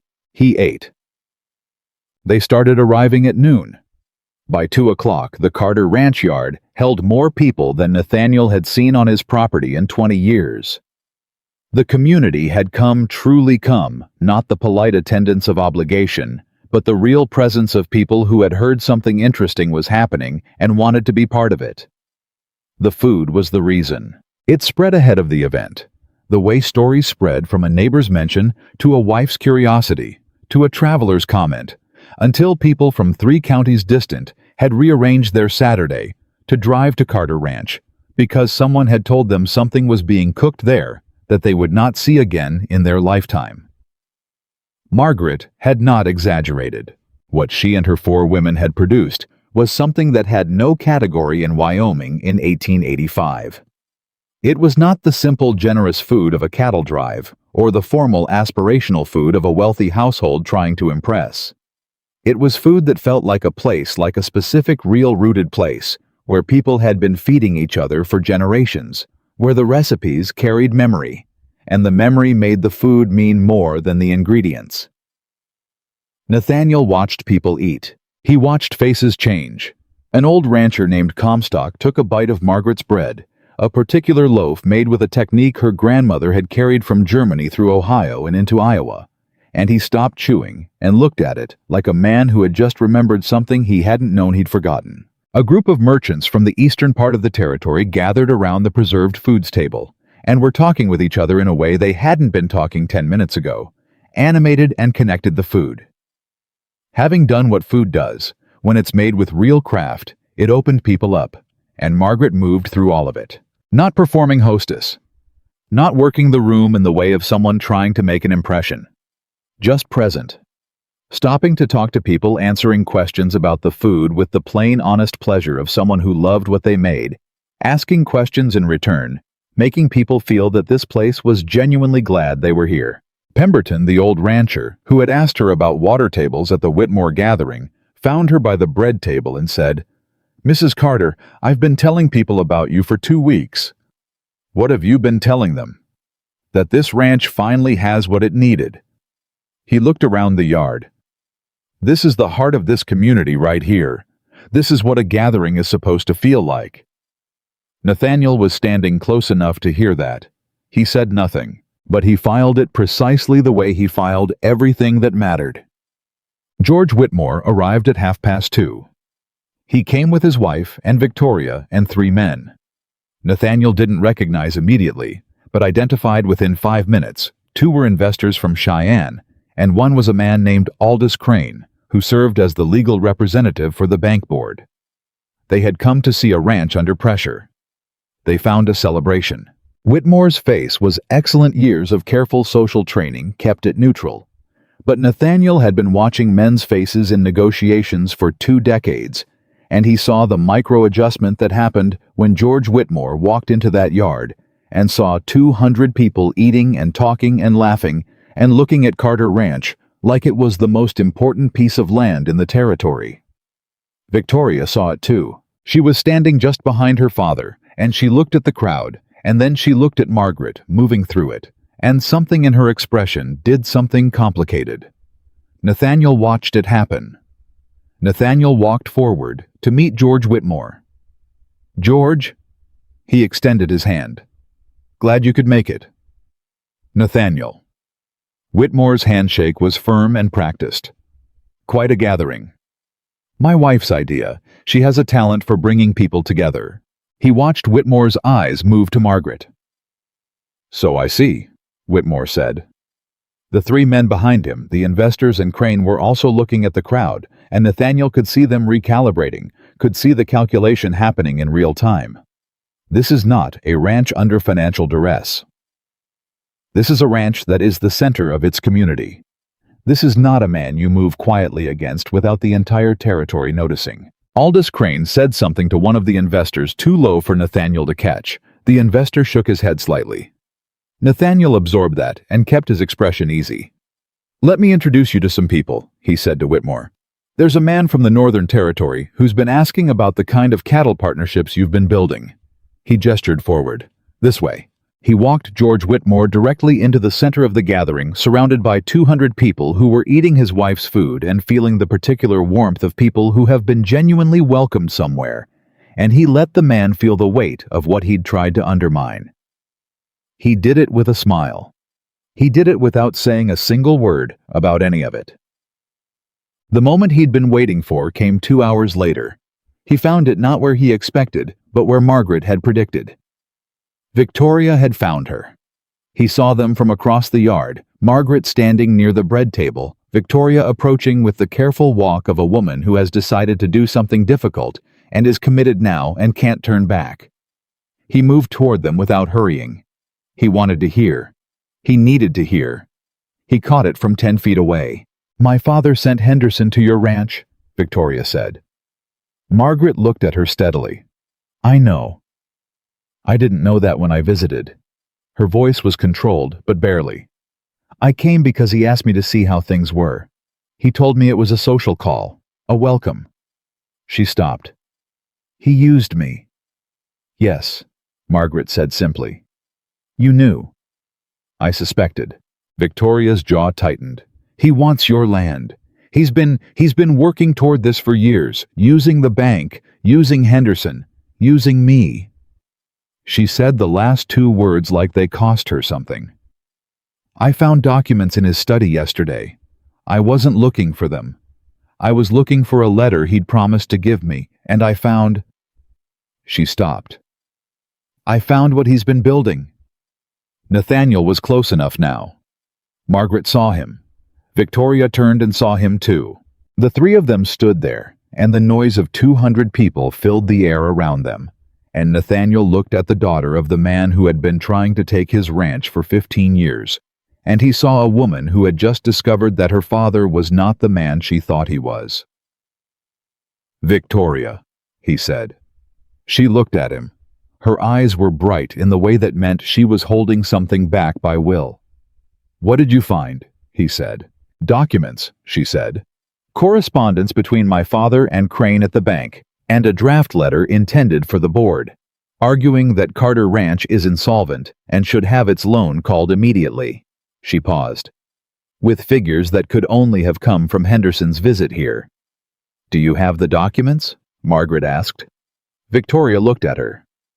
The documents, Victoria, Margaret said quietly. Do you have them with you? She reached into the small bag she was carrying. Her hands were not quite steady.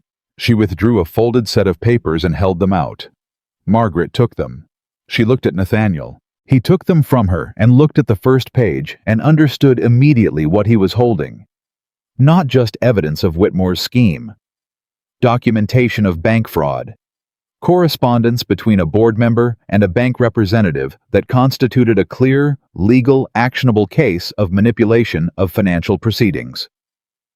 This wasn't just a defense. This was the end of the threat entirely. He looked up at Victoria.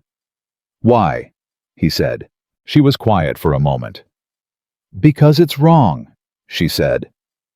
Whatever I thought about your marriage, whatever I wanted.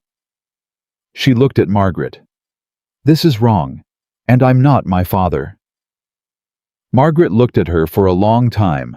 Then she said, Come inside. Have something to eat. Victoria stared at her. You've done something hard today, Margaret said. You should eat. And because Margaret said things directly and meant them completely, and because there was no calculation in her voice, and no cruelty, and no triumph, Victoria Whitmore did exactly that. She followed Margaret Ellis Carter into the Carter Ranch kitchen, and she sat at the table built for 12, and Margaret put bread and preserves in front of her, and neither of them said anything for a long moment. Outside, Nathaniel stood in the yard of his ranch with the documents in his hand and 200 people around him who were eating his wife's food and making his land feel like the center of something real, and he thought she said we'd fight it in a room full of people. She was right. She was right about most things. He put the documents in his coat pocket and went to find Aldous Crane, because George Whitmore had made his move. And now it was Nathaniel Carter's turn. Aldous Crane was standing near the fence at the edge of the yard, talking to one of the Cheyenne investors in the low, careful voice of a man conducting business while pretending not to conduct business. Nathaniel had known men like Crane his entire life. Men who operated in the spaces between things, between what was legal and what was wrong, between what could be proven and what everyone understood. They were useful to powerful people because they were technically clean. You could not point at Aldous Crane and say that man did something criminal. You could only say that man was always nearby when something criminal happened, and somehow he always left before the damage was visible. Nathaniel walked toward him at a pace that said, I am not hurrying, but I am coming, and you should not try to leave. Crane saw him coming. Nathaniel watched the calculation happen on the man's face, the quick assessment of the yard, the 200 people, the distance to the gate, the cost-benefit analysis running in real time. He watched Crane decide that leaving would look worse than staying. Smart enough to stay, not smart enough to understand that staying was also a trap. Mr. Crane, Nathaniel said. Mr. Carter. Crane's handshake was firm, professional. The handshake of a man with nothing to hide except that everyone had something to hide, and Nathaniel was currently holding proof of it in his coat pocket. Remarkable gathering. My wife's work, Nathaniel said. She has a gift. So I'm told. Crane glanced toward the kitchen.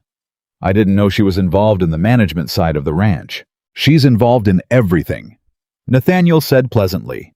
That's what a partner is. He let the word sit there. Let Crane hear it. The investor beside Crane, a man named Fitch Nathaniel, had placed him now a Cheyenne man, with fingers in 3 different cattle operations, and a seat on 2 company boards, had gone slightly quiet. I want to show you something, Nathaniel said. He pulled the documents from his coat. Not all of them. 1 page. He held it so that Crane could see it and Fitch could not quite see it, and he watched Crane's face with the attention of a man who has spent 40 years reading faces. What he saw was not the face of a man looking at something unfamiliar. What he saw was recognition. And recognition was everything. Where did you get that? Crane said. It was not quite a question. Does it matter? Nathaniel said. Crane stopped. He looked at Fitch, who was studying the middle distance with the careful attention of someone who has decided he doesn't want to know what's happening 6 inches to his left. Mr. Fitch, Nathaniel said, would you excuse us a moment? Fitch excused himself with the speed of a man grateful for permission to leave. Nathaniel and Crane stood together in the yard of Carter Ranch with 200 people around them who were eating and laughing and completely unaware that something was being settled very quietly in their midst. Here's what I know, Nathaniel said. He kept his voice level conversational, the voice he used when he wanted someone to understand that there was no emotion in what he was saying, only fact.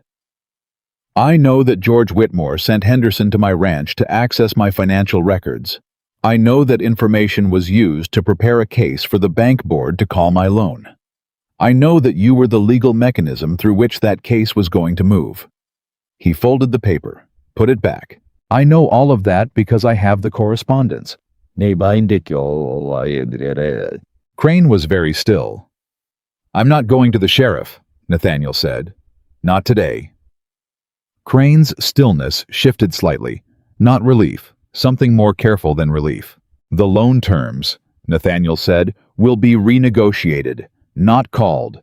Renegotiated on terms that reflect the actual standing of this ranch, which, as you can see, is somewhat healthier than the picture that was being assembled for the board.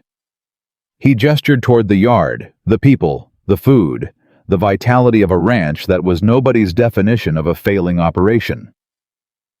And George Whitmore's position on the bank board will become untenable, because the correspondence I have makes his involvement impossible to explain. You're asking me to. I'm telling you what's going to happen, Nathaniel said. You can be part of the legal process that makes it happen correctly, which protects your standing, or you can be part of the investigation that follows if I take this to the territorial authorities, which does not. He paused. You're a man who knows how to be on the right side of things at the right moment, Mr. Crane. This is one of those moments. Crane looked at him for a long time. He was smart. Nathaniel had never underestimated him. He was running the full calculation what he could protect, what he couldn't, what the documents contained, what Nathaniel could actually prove what a territorial investigation would cost a man in his position. The Whitmore connection, Crane said carefully. I was engaged by the board as legal representative. I know. My instruction came through the board process. I didn't the specifics of how the information was gathered. I know that too, Nathaniel said. I'm not asking you to fall on a sword. I'm asking you to stop the process and support the renegotiation, that's all. Crane looked at the yard again. Your wife organized this, he said. Yes. She knew. About Whitmore. About the board. She figured it out before I did, if I'm being honest. Something moved across Crane's face that was not quite admiration and not quite discomfort, somewhere between the two. George Whitmore told me this ranch was poorly managed, he said. That Carter had let things slip since his wife died. That the workforce was demoralized and the finances were deteriorating. And what do you see? Nathaniel said. Crane looked at the crowd, at the food tables, at the men from the ranch moving through the gathering with the ease of people who felt they belonged somewhere, at the energy that Margaret had built out of bread and honesty, and the daily accumulation of small, careful acts of attention. "I see a man," Crane said slowly, "who was poorly assessed." "Yes," Nathaniel said. "He was."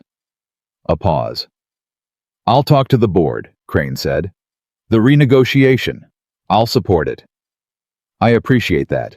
And Whitmore." "Whitmore is his own problem now," Nathaniel said. "I have what I need." He left Crane by the fence and walked back into the crowd. He didn't find Margaret immediately. He moved through the gathering the way he'd been taught, stopping to speak, asking questions, listening with real attention, rather than the performative attention of a man who was simply waiting for the interaction to end. And he noticed that something had shifted in how people were responding to him. He couldn't pin it to a specific moment, but people were looking at him differently than they had at the Whitmore gathering 2 weeks ago. There he had been Nathaniel Carter, wealthy, respected, and somewhat remote. Here he was something else. Something that had to do with the food on the tables, and the workers who greeted the guests by name, and the woman who had built all of it, and the sense pervading the entire gathering like the smell of good bread, that Carter Ranch was a place where people mattered. He had not built that. She had.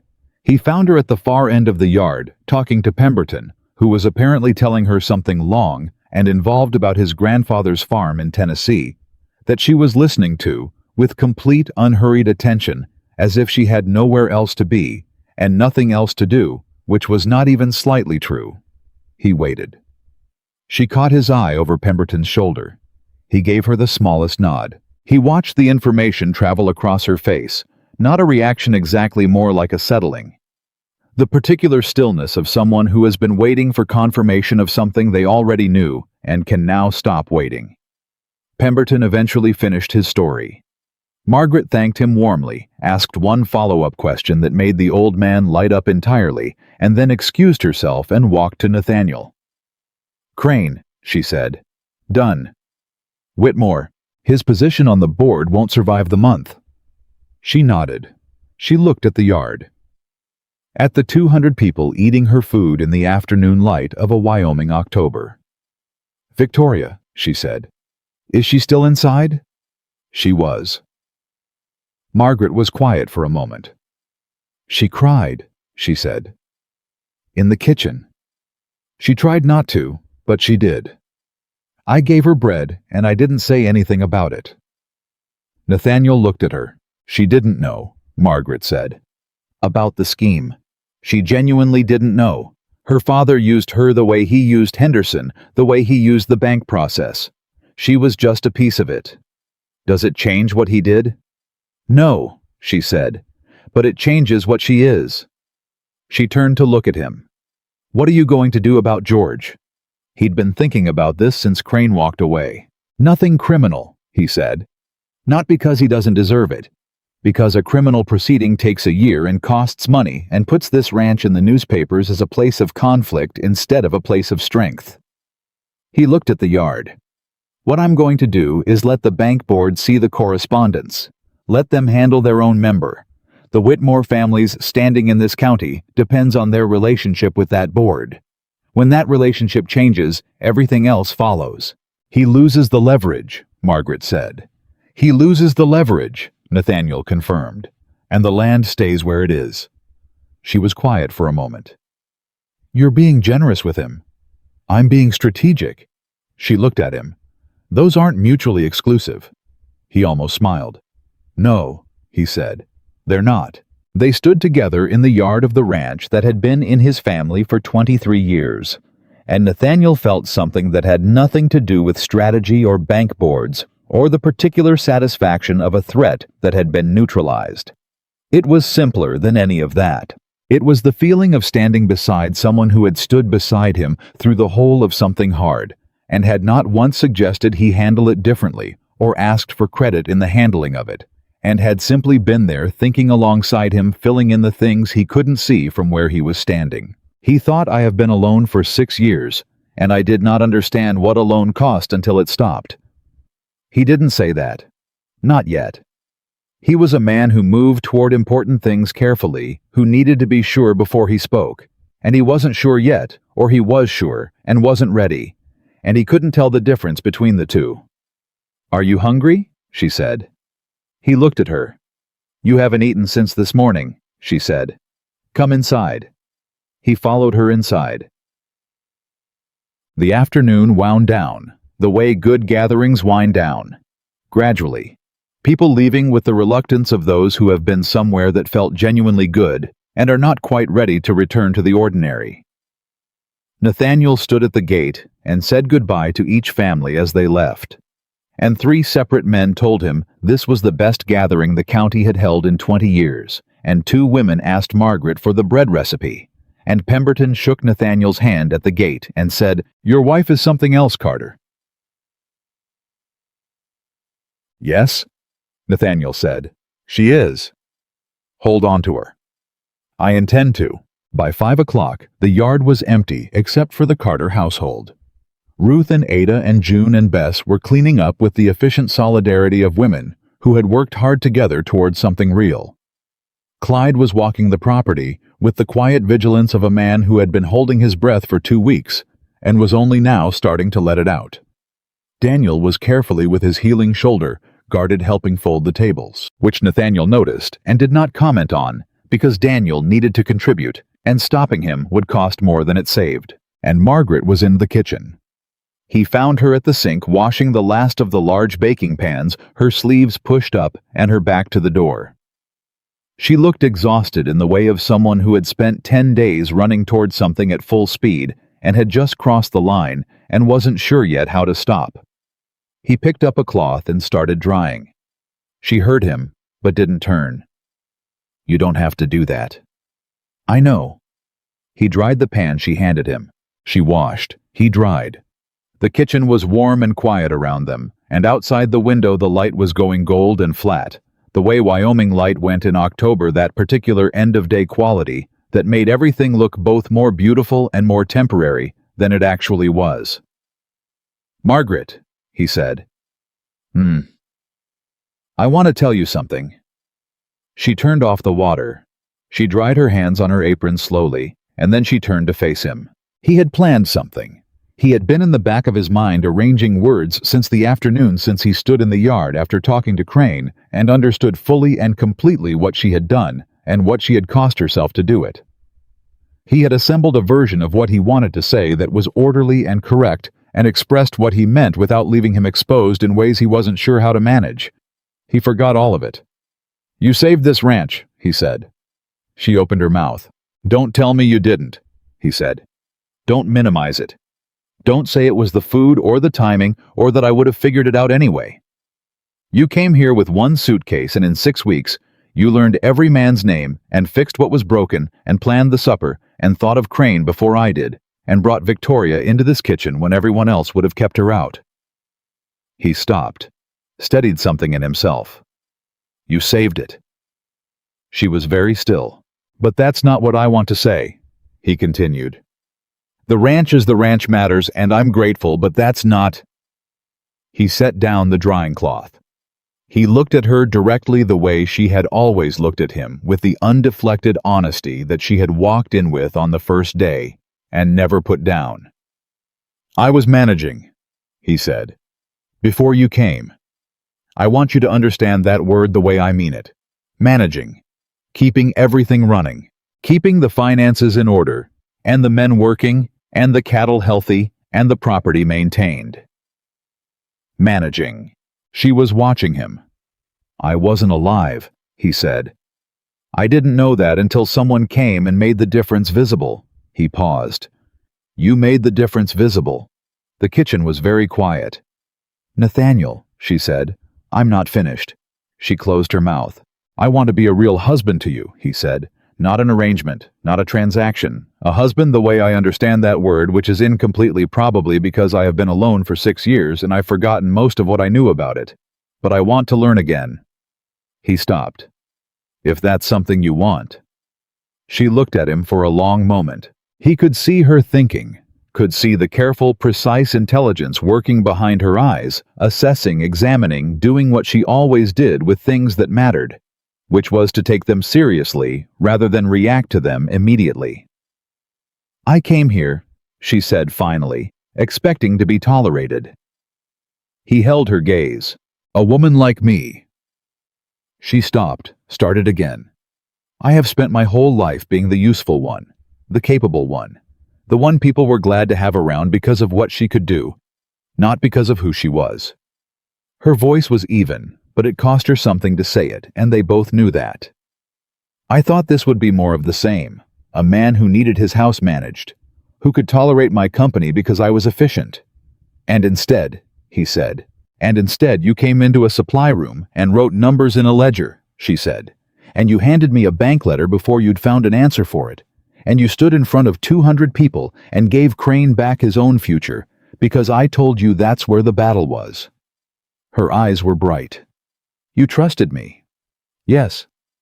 "That's not something I expected." "I know." She took a slow breath. "I'm not easy," she said. "I say what I mean, which irritates people. I get up before dawn, which irritates other people. I notice when things are wrong, and I say so, and I have opinions about how things should run, and I'm not the kind of woman who defers to a man simply because he's a man." "I noticed all of those things," Nathaniel said, "on the second day. And I found them the most sensible qualities I'd encountered in years." She laughed. It was the first time he'd heard her really laugh. Not the small, controlled sounds she sometimes made when something amused her, but a real laugh, surprised, unguarded, completely unperformed. And it did something to the room that he hadn't expected. It made it feel like the kitchen had always felt this way, like laughter had always lived here, like the 6 years of silence had simply been waiting for this specific sound to fill them. He crossed the kitchen. She didn't move back. He took her hand, the hand that had made bread for 40 workers, and soothed Daniel's shoulder, and written 3 pages of plans, and handed him bank letters and Virginia Whitmore's documents, and mixed pie dough at 4 in the morning while thinking through problems that he hadn't yet fully seen. He held it between both of his. "I want to be a real husband," he said again. Quieter. "If you'll let me." She looked at him. At the real him, not the rancher, not the wealthy man, not the person the county assessed when they heard the name Carter. The man who sat at a kitchen table at midnight with cold coffee and a letter he'd read until the paper went soft. "Yes," she said. Simple, direct. The way she said everything. He didn't kiss her. Not yet, not in the kitchen with Ruth and the others still moving through the house. But he held her hand, and she let him, and that was enough for now. That was something he'd been building toward for 6 weeks without knowing that was what he was doing. And arriving there felt like setting down something heavy he'd carried so long he'd forgotten it was weight. Clyde found him an hour later sitting on the porch. He came and sat beside him without being invited, which was the prerogative of a man who had worked beside you for 14 years, and he said nothing for a while. "Crane," Clyde said finally. "Dealt with." "Whitmore." "Being dealt with." A pause. "The ranch," Clyde said. "Is fine," Nathaniel said. "We'll be fine. The loan gets renegotiated. The board loses 1 member. The North Quarter stays where it is." Clyde was quiet for a moment. "She did that?" "We did it." "Nathaniel." He looked at him. "She did most of it," Clyde said. "I'm not arguing with you about it. I'm just saying. What she built here in 6 weeks, the men, the gathering, the supper, figuring out Whitmore before you had the evidence. I've been on this ranch 14 years, and I've never seen anything like it." Nathaniel looked out at the yard, at the cleaned-up evidence of 200 people who had come and eaten and gone home carrying something with them that would translate over the next months into goodwill and investment and community standing that no bank board could easily move against. "Neither have I," he said. "She know that. I told her tonight." Clyde leaned back. "Good." He paused. "Was she gracious about it?" "She laughed at me." Clyde smiled. It was a rare enough thing that it changed his whole face. "Good," he said again. "That's good." They sat on the porch in the October evening, and inside the ranch house they could hear the sounds of the women finishing the kitchen. The particular warm domestic sounds that Nathaniel hadn't heard on this porch in 6 years, and Nathaniel thought about what he'd said to Margaret about managing. About the difference between keeping things running and being alive. He thought he understood it now. Not as a concept, as something he could feel in his chest, right there, present and specific and real. He was alive again. That was the thing she'd done. Not the supper, not the strategy, not the documents, or the loan, or the handling of Victoria Whitmore with bread and silence in a warm kitchen. Those were all real, and they all mattered. But underneath all of it, the thing she'd actually done was simpler and larger than any of it.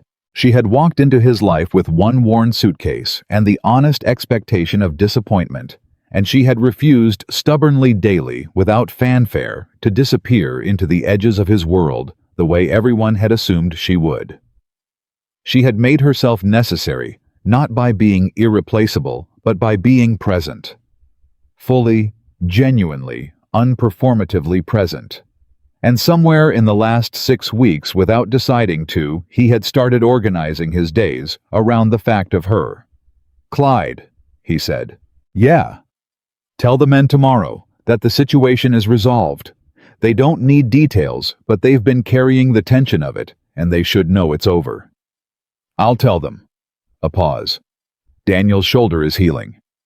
"I know. He told me." "He told you?" Clyde looked at him. "He never tells anyone anything." Margaret sat with him while he did it. Clyde shook his head slowly. "She's something else, Nathaniel." "Yes," Nathaniel said. "She is." 3 days after the supper, a letter arrived from the bank. Not from the board, from the manager directly. Nathaniel read it at the kitchen table with his coffee, and when he finished, he set it down and sat with it for a moment. Margaret put eggs in front of him without being asked. "The loan terms," she said. "Renegotiated." He looked up. "Better terms than the original, actually." Crane apparently made a compelling case for the ranch's community, standing as a factor in its creditworthiness. She sat down across from him. "Is Whitmore?" "Resigned from the board," Nathaniel said. "Effective immediately. Health reasons officially." He paused. "The manager's letter mentions a review of certain board procedures. Diplomatic language for someone showed them something they needed to see." She nodded. "And Henderson," he said. "Transferred. Out of the territory." "Victoria," she said. He looked at her. "I haven't heard from the family." "I have," Margaret said. He waited. "She came to the kitchen this morning," Margaret said. "Before you were up. She stayed about 20 minutes. She picked up her coffee cup. She wanted to apologize for the way she looked at me when she came to call that first time. She said she knew what she was doing, and she'd told herself it was acceptable because—" Margaret paused. "Because women like her are taught that they're permitted to look at women like me that way, and she knows now that's wrong." "What did you say?" "I told her she could come to supper next Friday if she wanted to practice doing differently."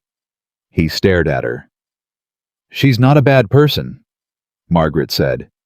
"She was given bad information and bad permission. That's not the same thing as bad character." She shrugged. "Besides, she handed us the documents. That deserves something." He looked at her for a long moment. "You're more generous than I am," he said. "No," she said. "I just have a different accounting system." He picked up his fork. "What does that mean?" "It means I don't keep score by what people have done to me," she said. "I keep score by who they're willing to become." She looked at him. "It served me better." He ate his eggs. He thought about 30 years of a woman who had been looked at and found lacking by every accounting system that valued the wrong things, who had developed her own accounting system out of necessity, and who had arrived in Wyoming with that system intact and proceeded to apply it to everyone she met. The young ranch hand who felt unseen, the foreman who worried about his boss, the damaged shoulder that needed rest, the bank plot that needed dismantling, the daughter of the enemy who needed a second chance. He thought, what kind of life leaves a person that generous and that clear-eyed at the same time? And the answer was a hard one. The answer was the kind of life that strips away everything that isn't necessary and leaves only what's true. "Margaret," he said. She looked up. "Thank you." he said. "For coming here." She was quiet for a moment. "You wrote back," she said. "I wrote the most honest letter I'd ever written in my life, and you wrote back. You didn't have to. I know I didn't have to." She looked at him with the steady, clear look that still, after 6 weeks, surprised him with its directness. "Then I should be the one thanking you," she said. He shook his head. "Let's call it even," he said. And for the first time since he had stood on a train platform, not knowing what to feel, Nathaniel Carter looked at his wife across a kitchen table and felt the specific, uncomplicated, slightly terrifying feeling of a man who has stopped managing his life and started living it. Outside the ranch was awake and moving 23 men going about the work of a property that was still standing, still running, still his. Inside the kitchen smelled of coffee and eggs and the particular warmth of a room where someone had been up before dawn caring about something. He sat at his own table and breathed it in. He thought, this is what belonging feels like. He had forgotten. He was glad to remember. The first snow came 3 weeks after the supper, not the heavy snow of deep winter, the early snow, the kind that arrived in Wyoming like a warning light and fast and gone by afternoon, leaving the ground damp and the air carrying the particular cold clarity that meant everything was about to change.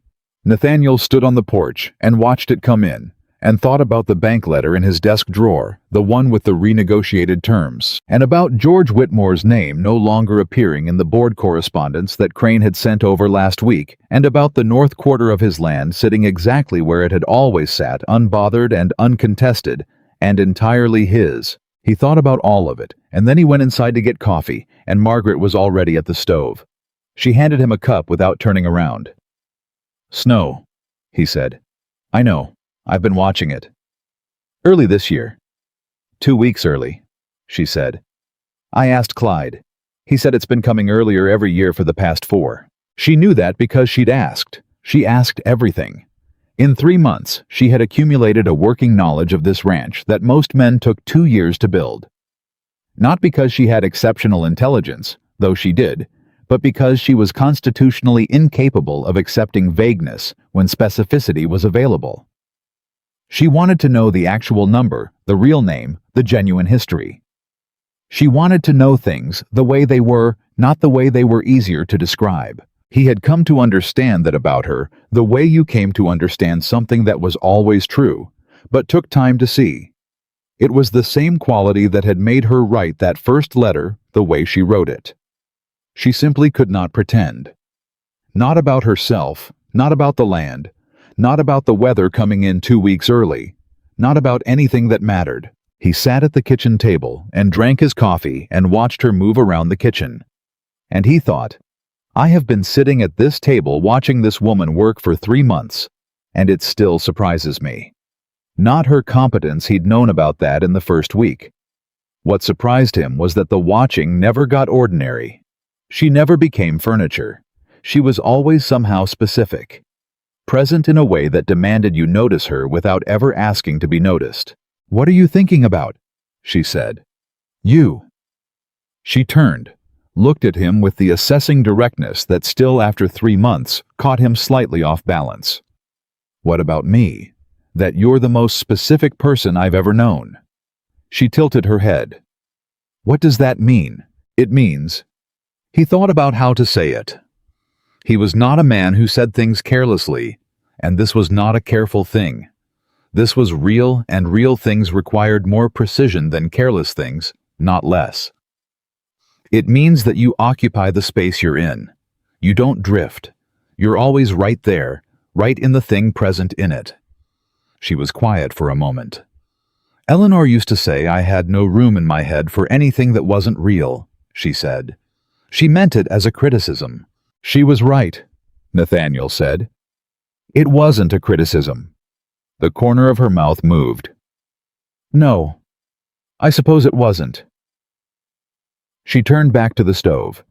He watched the snow come down outside the window and dissolve before it hit the ground, and he thought, I almost didn't write back. And then he thought, I'm glad I did, with the full weight of someone who understands what the alternative would have been. Victoria Whitmore came to Friday supper for the 3rd time, It had become a quiet, unremarkable thing, her buggy appearing in the yard at 5 o'clock. Her knock at the kitchen door that was somehow both more tentative and more honest than the confident social entrance she'd made that first day months ago.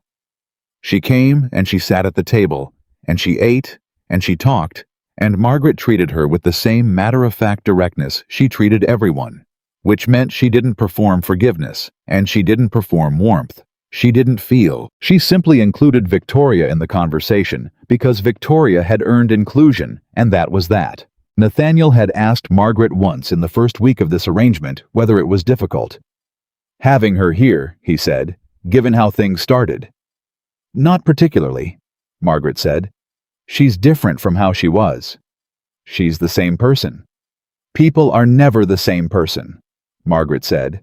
"They just look it from the outside." He had thought about that for several days.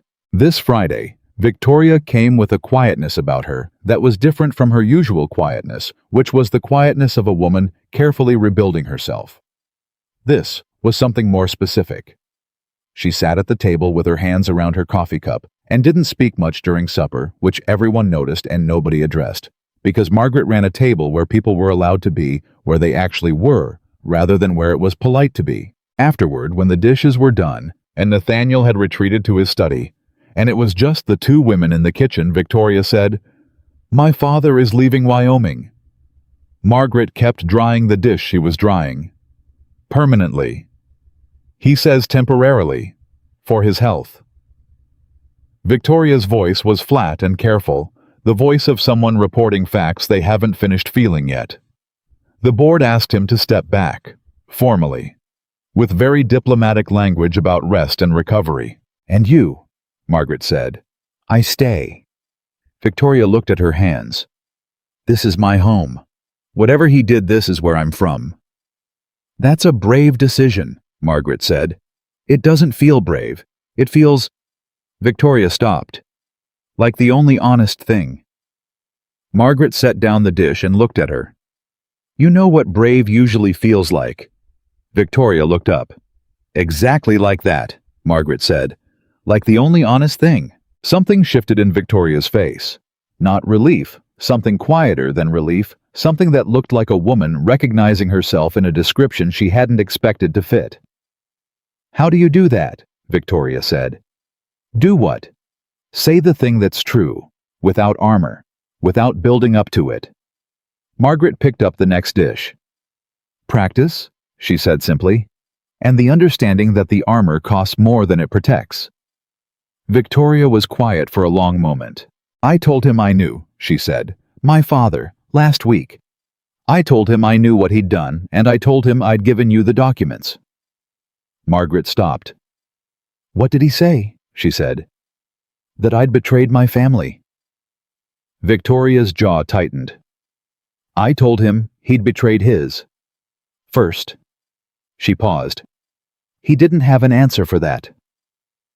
Margaret set the last dish down and turned to face her fully. "Victoria, I know it doesn't fix anything.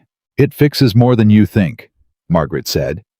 "And you didn't need to tell him. You chose to. That's yours. That belongs to you." Victoria looked at her across the kitchen. "I owe you," she said. "You don't," Margaret said. "We're even." "We're not." "We are," Margaret said firmly. "You gave me the documents. I gave you bread. We're even." It was so direct, so unsentimental, and so completely genuine that Victoria laughed a surprised, real sound, and Margaret smiled, and the kitchen held them both for a moment, in the warm, uncomplicated way a good kitchen holds people when they've stopped pretending to be something other than what they are. When Victoria left, Nathaniel was standing in the hallway. He'd heard most of it. He looked at Margaret when she came out of the kitchen, and she looked back at him, and neither of them said anything about what had just happened because neither of them needed to.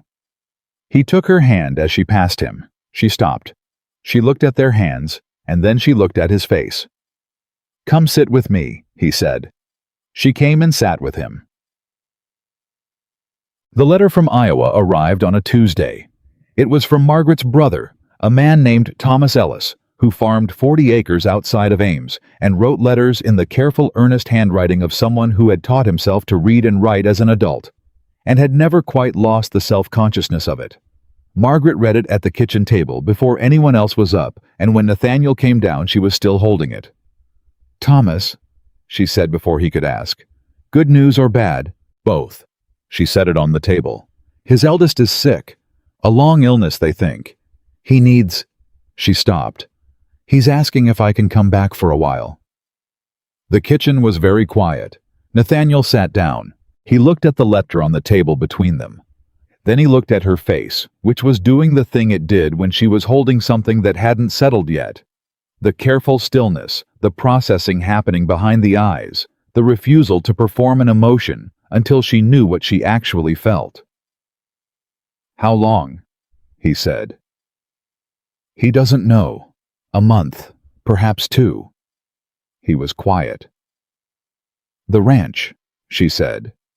"The ranch will run," he said. "It ran before you came." "It ran," she agreed. "It didn't live," he said. She looked at him. "It will live," he said, "because you built something here that doesn't need you present every minute to keep running. You built people, Margaret. Those men know how to keep this place alive because you showed them what that looks like." He paused. "Go to your brother." She looked at him for a long moment. "You're certain?" "I'll miss you every day," he said. "I'm certain." That was the most direct thing he had ever said to her, and they both understood the weight of it, and she didn't minimize it or redirect it, or do any of the things she might have done 2 months ago when she was still waiting to discover the shape of what this was. She reached across the table and put her hand over his. "I'll write," she said. "Every day," he said. She almost smiled. "That's ambitious." "I'm a man of large ambitions." She did smile, then, fully the real one, the one he'd first heard in the kitchen and had been quietly organizing his days around ever since. "Every other day," she said. "Every other day," he agreed. She left on a Thursday morning, and the whole ranch came out to see her off, which had not been organized by anyone, and was simply what happened, because 23 men who had been fed and known and cared for by this woman needed to mark the moment of her absence. Daniel helped with her bag despite his shoulder, which was now mostly healed. Clyde stood by the wagon with his hat in his hands, which was something Nathaniel had never seen him do for any departure in 14 years. Pete, who was 19 and had been at the ranch 6 months now and had long since stopped looking like someone away from home for the first time, said, "You'll come back, won't you, Mrs. Carter?" "I will come back," Margaret said. "Take care of that coffee situation while I'm gone. You're making it too weak." Pete straightened. "I'll fix it." "I know you will." She climbed into the wagon. Nathaniel took the reins. They drove to the station in their usual silence, the companionable kind, the kind built out of 3 months of mornings and evenings and problems solved and things said and things understood without being said. He helped her with her bag. She stood on the platform. The train was 8 minutes away. "You know what I realized," she said. "Tell me." "That I came here expecting to be tolerated." She looked at him. "And then I thought maybe I'd be respected. And then—" She stopped. "And then," he said. "And then I stopped expecting things," she said. "Because what was actually happening was better than anything I would have known to expect." He looked at her on the platform, this plain woman from Iowa, who had arrived with one worn suitcase and an honest letter and the undefended expectation of disappointment, who had walked into his dead kitchen and made it alive, who had figured out the Whitmore scheme before he had the evidence, who had sat with Daniel while he found the words to ask for help, who had given Victoria Whitmore bread and a second chance, who wrote lists at 4 in the morning and said what she meant and kept the most precise accounting of human worth that Nathaniel had ever encountered. And he thought, "I am going to miss her with a specificity that is going to surprise me daily." He stepped forward. He kissed her. Not tentative, not performed. The way he did everything that actually mattered to him, which was fully and without reservation, because he was a man who, when he finally decided to do a thing, did it with his whole self. She kissed him back the same way. The train was 4 minutes away. "Come home soon," he said. "I will," she said. "Mind the kitchen while I'm gone." "I'll ruin it." "I know. That's why I left Ruth instructions." He laughed.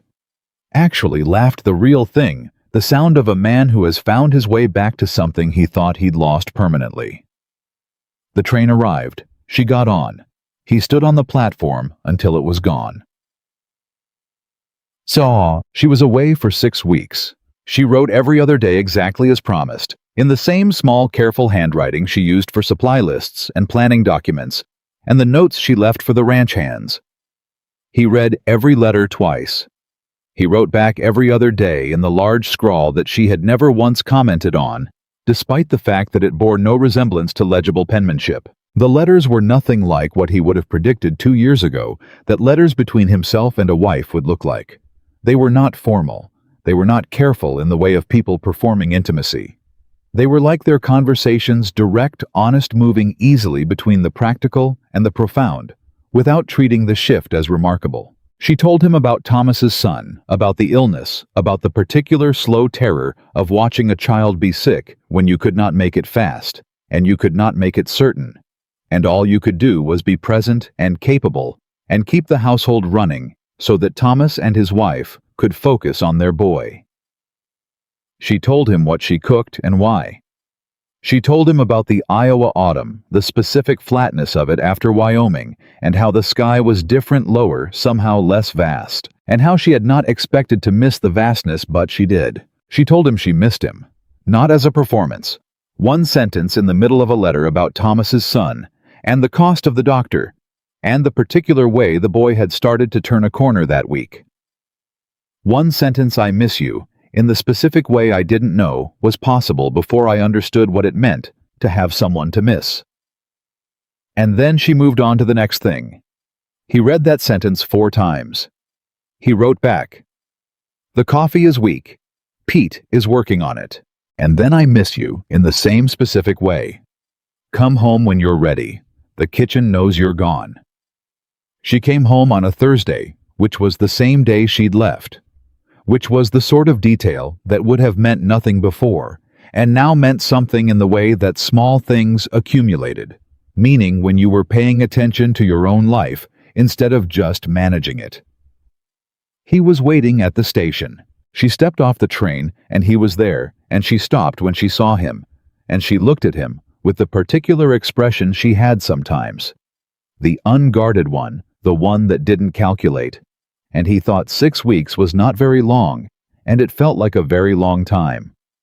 "How's Thomas's boy?" he said. "Better," she said. "He'll be fine." "Good." He took her bag. "Hungry. Starving." Ruth left something on the stove. She fell into step beside him. "How's the kitchen?" "Functional." "That means it needs work." "I won't argue with that." They walked to the wagon in the easy, unhurried way of people who had stopped needing to fill every moment and had started just occupying them instead. And Nathaniel helped her up and took the reins, and they drove home through the Wyoming November with the cold, clean air around them and the road familiar and the ranch waiting at the end of it. "Tell me what happened while I was gone," she said. He told her. He told her about the new cattle assessment that had come back better than projected, and the bank manager's follow-up letter with the final renegotiated schedule that was by any measure more favorable than anything he'd had before. He told her about Pete's coffee, which was genuinely improving. He told her about Daniel, whose shoulder was fully healed, and who had quietly taken on a supervisory role with the newer hands that nobody had assigned him, and everyone had recognized as fitting exactly right. She listened. "Clyde," she said. "Clyde told me last week that he's never seen the men work with more sense of purpose," Nathaniel said. He said it without explaining why, because you know how Clyde is, but I understood what he meant. She was quiet for a moment. "That's not—" "Don't," he said. She stopped. "Don't tell me it's not you," he said. "Because it is. And you know it is." She looked at the road ahead of them. "It's both of us," she said finally. He considered that. "Yes," he said. "All right, it's both of us." She nodded, satisfied. That was the compromise she could accept, not the deflection, not the diminishment, but the accurate accounting. Both of them. Together. Which was, he thought, exactly what she had been trying to build from the first morning she woke up before dawn and started the fire. The thing that happened in December was not something either of them planned. It came out of an ordinary evening supper, finished the ranch quiet, the early Wyoming dark pressing against the windows, and it came out of a conversation that started as one thing and became another, the way the best conversations did. They were sitting in the kitchen. They did most of their important talking in the kitchen, which Nathaniel had stopped thinking was accidental. The kitchen was where she was most herself, and he had come to understand that he was most himself in whatever room she was most herself in. He had been thinking about something for 3 weeks, and he had been arranging it, and then rearranging it, and then deciding that arrangement was the wrong approach, and that he should simply say what was true, which was what she always did, and which was, he had come to understand, not the easiest way, but the cleanest. "I want to ask you something," he said. She looked up from the mending she was doing. Not from him. She gave him her full attention immediately, the way she always gave her full attention to things that mattered, without the performance of setting something aside to demonstrate that she was listening. She was simply listening. "You came here with one suitcase," he said. "I did. And you wrote a letter that said you weren't beautiful and you could cook. I remember the letter. And you came here expecting to be tolerated." He looked at her. "And you were not tolerated." She waited. "You were needed," he said. "And you were respected. And you were—" He stopped, found the word. "Wanted. Not for what you could manage. Not for what you could cook. Not for the supper or the scheme or the way you thought around corners that I couldn't see." He held her eyes. "You. Margaret Ellis Carter. The person. Wanted." The kitchen was very quiet. "I know I'm not," he said. "I know the words don't come easily from me. I know I show things more than I say them, and I know that's not always enough, and I know you deserve to hear things said clearly." He leaned forward slightly. "So I'm saying it clearly. I love you. Not because of what you've done for this ranch, not because of what you saved, because of who you are when you're doing it. Because of the accounting system you use. Because of the way you gave Victoria Whitmore bread, when most people would have given her nothing. Because of the way you told Daniel you'd sit with him. Because of the way you said partner and meant it before I understood what the word was supposed to mean." She was very still. "I love you," he said. "And I should have said it sooner, and I'm saying it now." She looked at him for a long time. He watched her process it, the careful, precise intelligence doing what it always did, taking it seriously, giving it the respect of actual consideration rather than reaction. He had learned not to read that pause as hesitation. He had learned that the pause was the evidence that she was really hearing him, and that was worth more than a fast answer. "I came here," she said slowly, "and I told you I wasn't pretty." "You did. And you said, why would I be disappointed?" She tilted her head slightly. "I've thought about that moment many times since, what you meant by it." "What did you decide?" "That you meant something I wasn't built to expect," she said. "That the terms I'd been using to evaluate my own worth weren't the terms you were using." She was quiet for a moment. "That takes a long time to believe, when you've spent your whole life being assessed a certain way." "I know," he said. "Take as long as you need." She looked at him. "I don't need more time," she said. "I've been—" She stopped, steadied something. "I've been there for a while. I was just making sure it was real before I said so." He felt something in his chest that had no good name, not just warmth, not just relief, something that was those things, and also the specific feeling of a man who has been handed back something he assumed was gone forever and is only now understanding what the loss had actually cost him. "Is it real?" he said. "Yes," she said. "It's very real." "Then say it. She looked at him with the direct, undeflected, completely unperformed honesty that was her most fundamental quality. The thing that had been in the letter, and in every conversation, and every morning, and every kitchen, and every difficult thing they'd done together. And she said, "I love you, Nathaniel Carter. I love you the way I love what's real," which means completely, and without reservation, and without any interest in pretending it's something other than what it is. He reached across the table. She put her hand in his.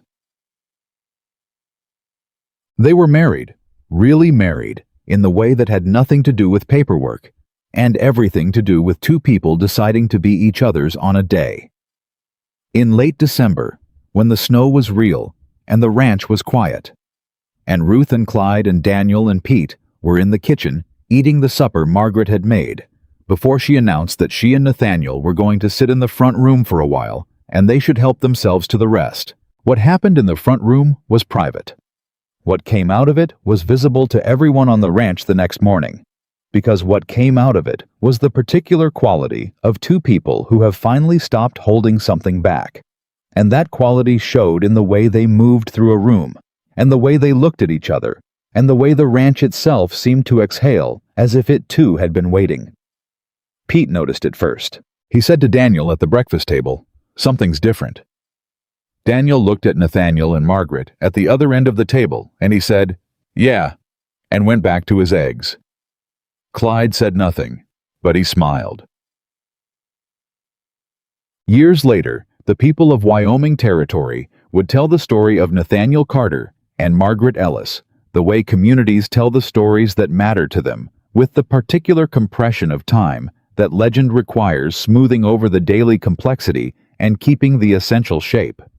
They would say the richest rancher in the county married a plain woman from Iowa, and she saved his ranch, and he learned what beauty actually was. That version was true, but it was not the whole truth. The whole truth was this: a man who had been managing his life for 6 years instead of living. It received a letter from a woman who had spent her whole life being looked at and found lacking, and he wrote back 2 words: "Come here." Not because he was wise enough to know what he was inviting, but because something in her honesty had reached through the careful distance he kept between himself and everything that could hurt him, and touched something real. And she came. She came with one worn suitcase and the honest expectation of disappointment, and she found instead a man who listened. The way she listened completely without performance, with the full weight of his attention, and a kitchen that needed life breathed into it, and 23 men who needed someone to know their names, and a financial threat that needed to be outmaneuvered with community rather than capital, and a young woman who needed bread and a second chance. She found all of that, and she was exactly what all of that needed, because she had spent 30 years becoming precisely that person in contexts where it was never appreciated. And it turned out that the preparation was real, even when the appreciation was absent, and Wyoming needed everything she had. And Nathaniel Carter found a woman who did not want his money or his land or the social standing of his name, who came to his kitchen table at midnight when he had a bank letter he couldn't solve alone, who sat with him in supply rooms and wrote numbers in ledgers when she could see he needed company more than he needed help, who said partner before he understood the word and built everything around it. He found a woman who could not be managed, could not be kept at a comfortable distance, could not be reduced to what she cooked, or what she managed, or what she looked like. He found a woman who could not be made invisible. And that was the thing that the legend left out, that Margaret Ellis Carter had always been extraordinary. She had always been the most capable, most clear-eyed, most honestly human person in every room she'd ever stood in. The world had simply been looking in the wrong direction. Nathaniel Carter looked in the right direction. That was all he did, and it turned out to be enough. On a winter morning in Wyoming, years after the supper and the scheme and the letter and the train platform and all of it, Nathaniel Carter found his wife in the kitchen before dawn making bread in the dark, the way she always had, the way she had done since before he knew her name, and he stood in the doorway and watched her hands move through the familiar motions of a craft she had practiced her whole life. And she heard him, and she didn't turn, and she said, "Coffee's on." He poured 2 cups. He put one beside her on the counter. She reached for it without looking. Their hands touched in the dark briefly, the particular casual intimacy of two people who have stopped being careful with each other, and she went back to her bread, and he stood beside her and drank his coffee. And the ranch outside was waking up, the way it always woke up. The sound of men moving the particular creak of the barn. The low, distant voice of someone speaking to a horse. And the kitchen was warm, and it smelled of bread, and it was entirely, unmistakably, irreversibly alive. She had said once on a train platform in Wyoming in the voice of a woman preparing for disappointment, "I ain't pretty, Mr. Carter, but I can cook." And the rich rancher who had heard that and felt something crack open in his chest had spent the years since understanding what the crack had let in. Not beauty. Something that lasted longer than beauty. Something that built instead of decorated. Something that once found made every previous definition of valuable seem like a language learned in a country you would never return to. Margaret Ellis Carter was not plain. She had never been plain. She had simply been surrounded for 30 years by people who did not know how to read what they were looking at. Nathaniel Carter knew how to read it, and what he read every morning in that kitchen, every evening at that table, every night in the particular quiet of a house that had stopped being silent and started being still. The good kind of still, the kind that was full rather than empty, was the most valuable thing he had ever owned. Not the land, not the cattle, not the name or the wealth or the standing that the county accorded a man who had built an empire out of Wyoming dirt. A life. An actual inhabited, genuinely lived life built by two people who had told each other the truth from the very beginning and had never once stopped. That was the story of Nathaniel Carter and Margaret Ellis. And it was true from the first word to the last.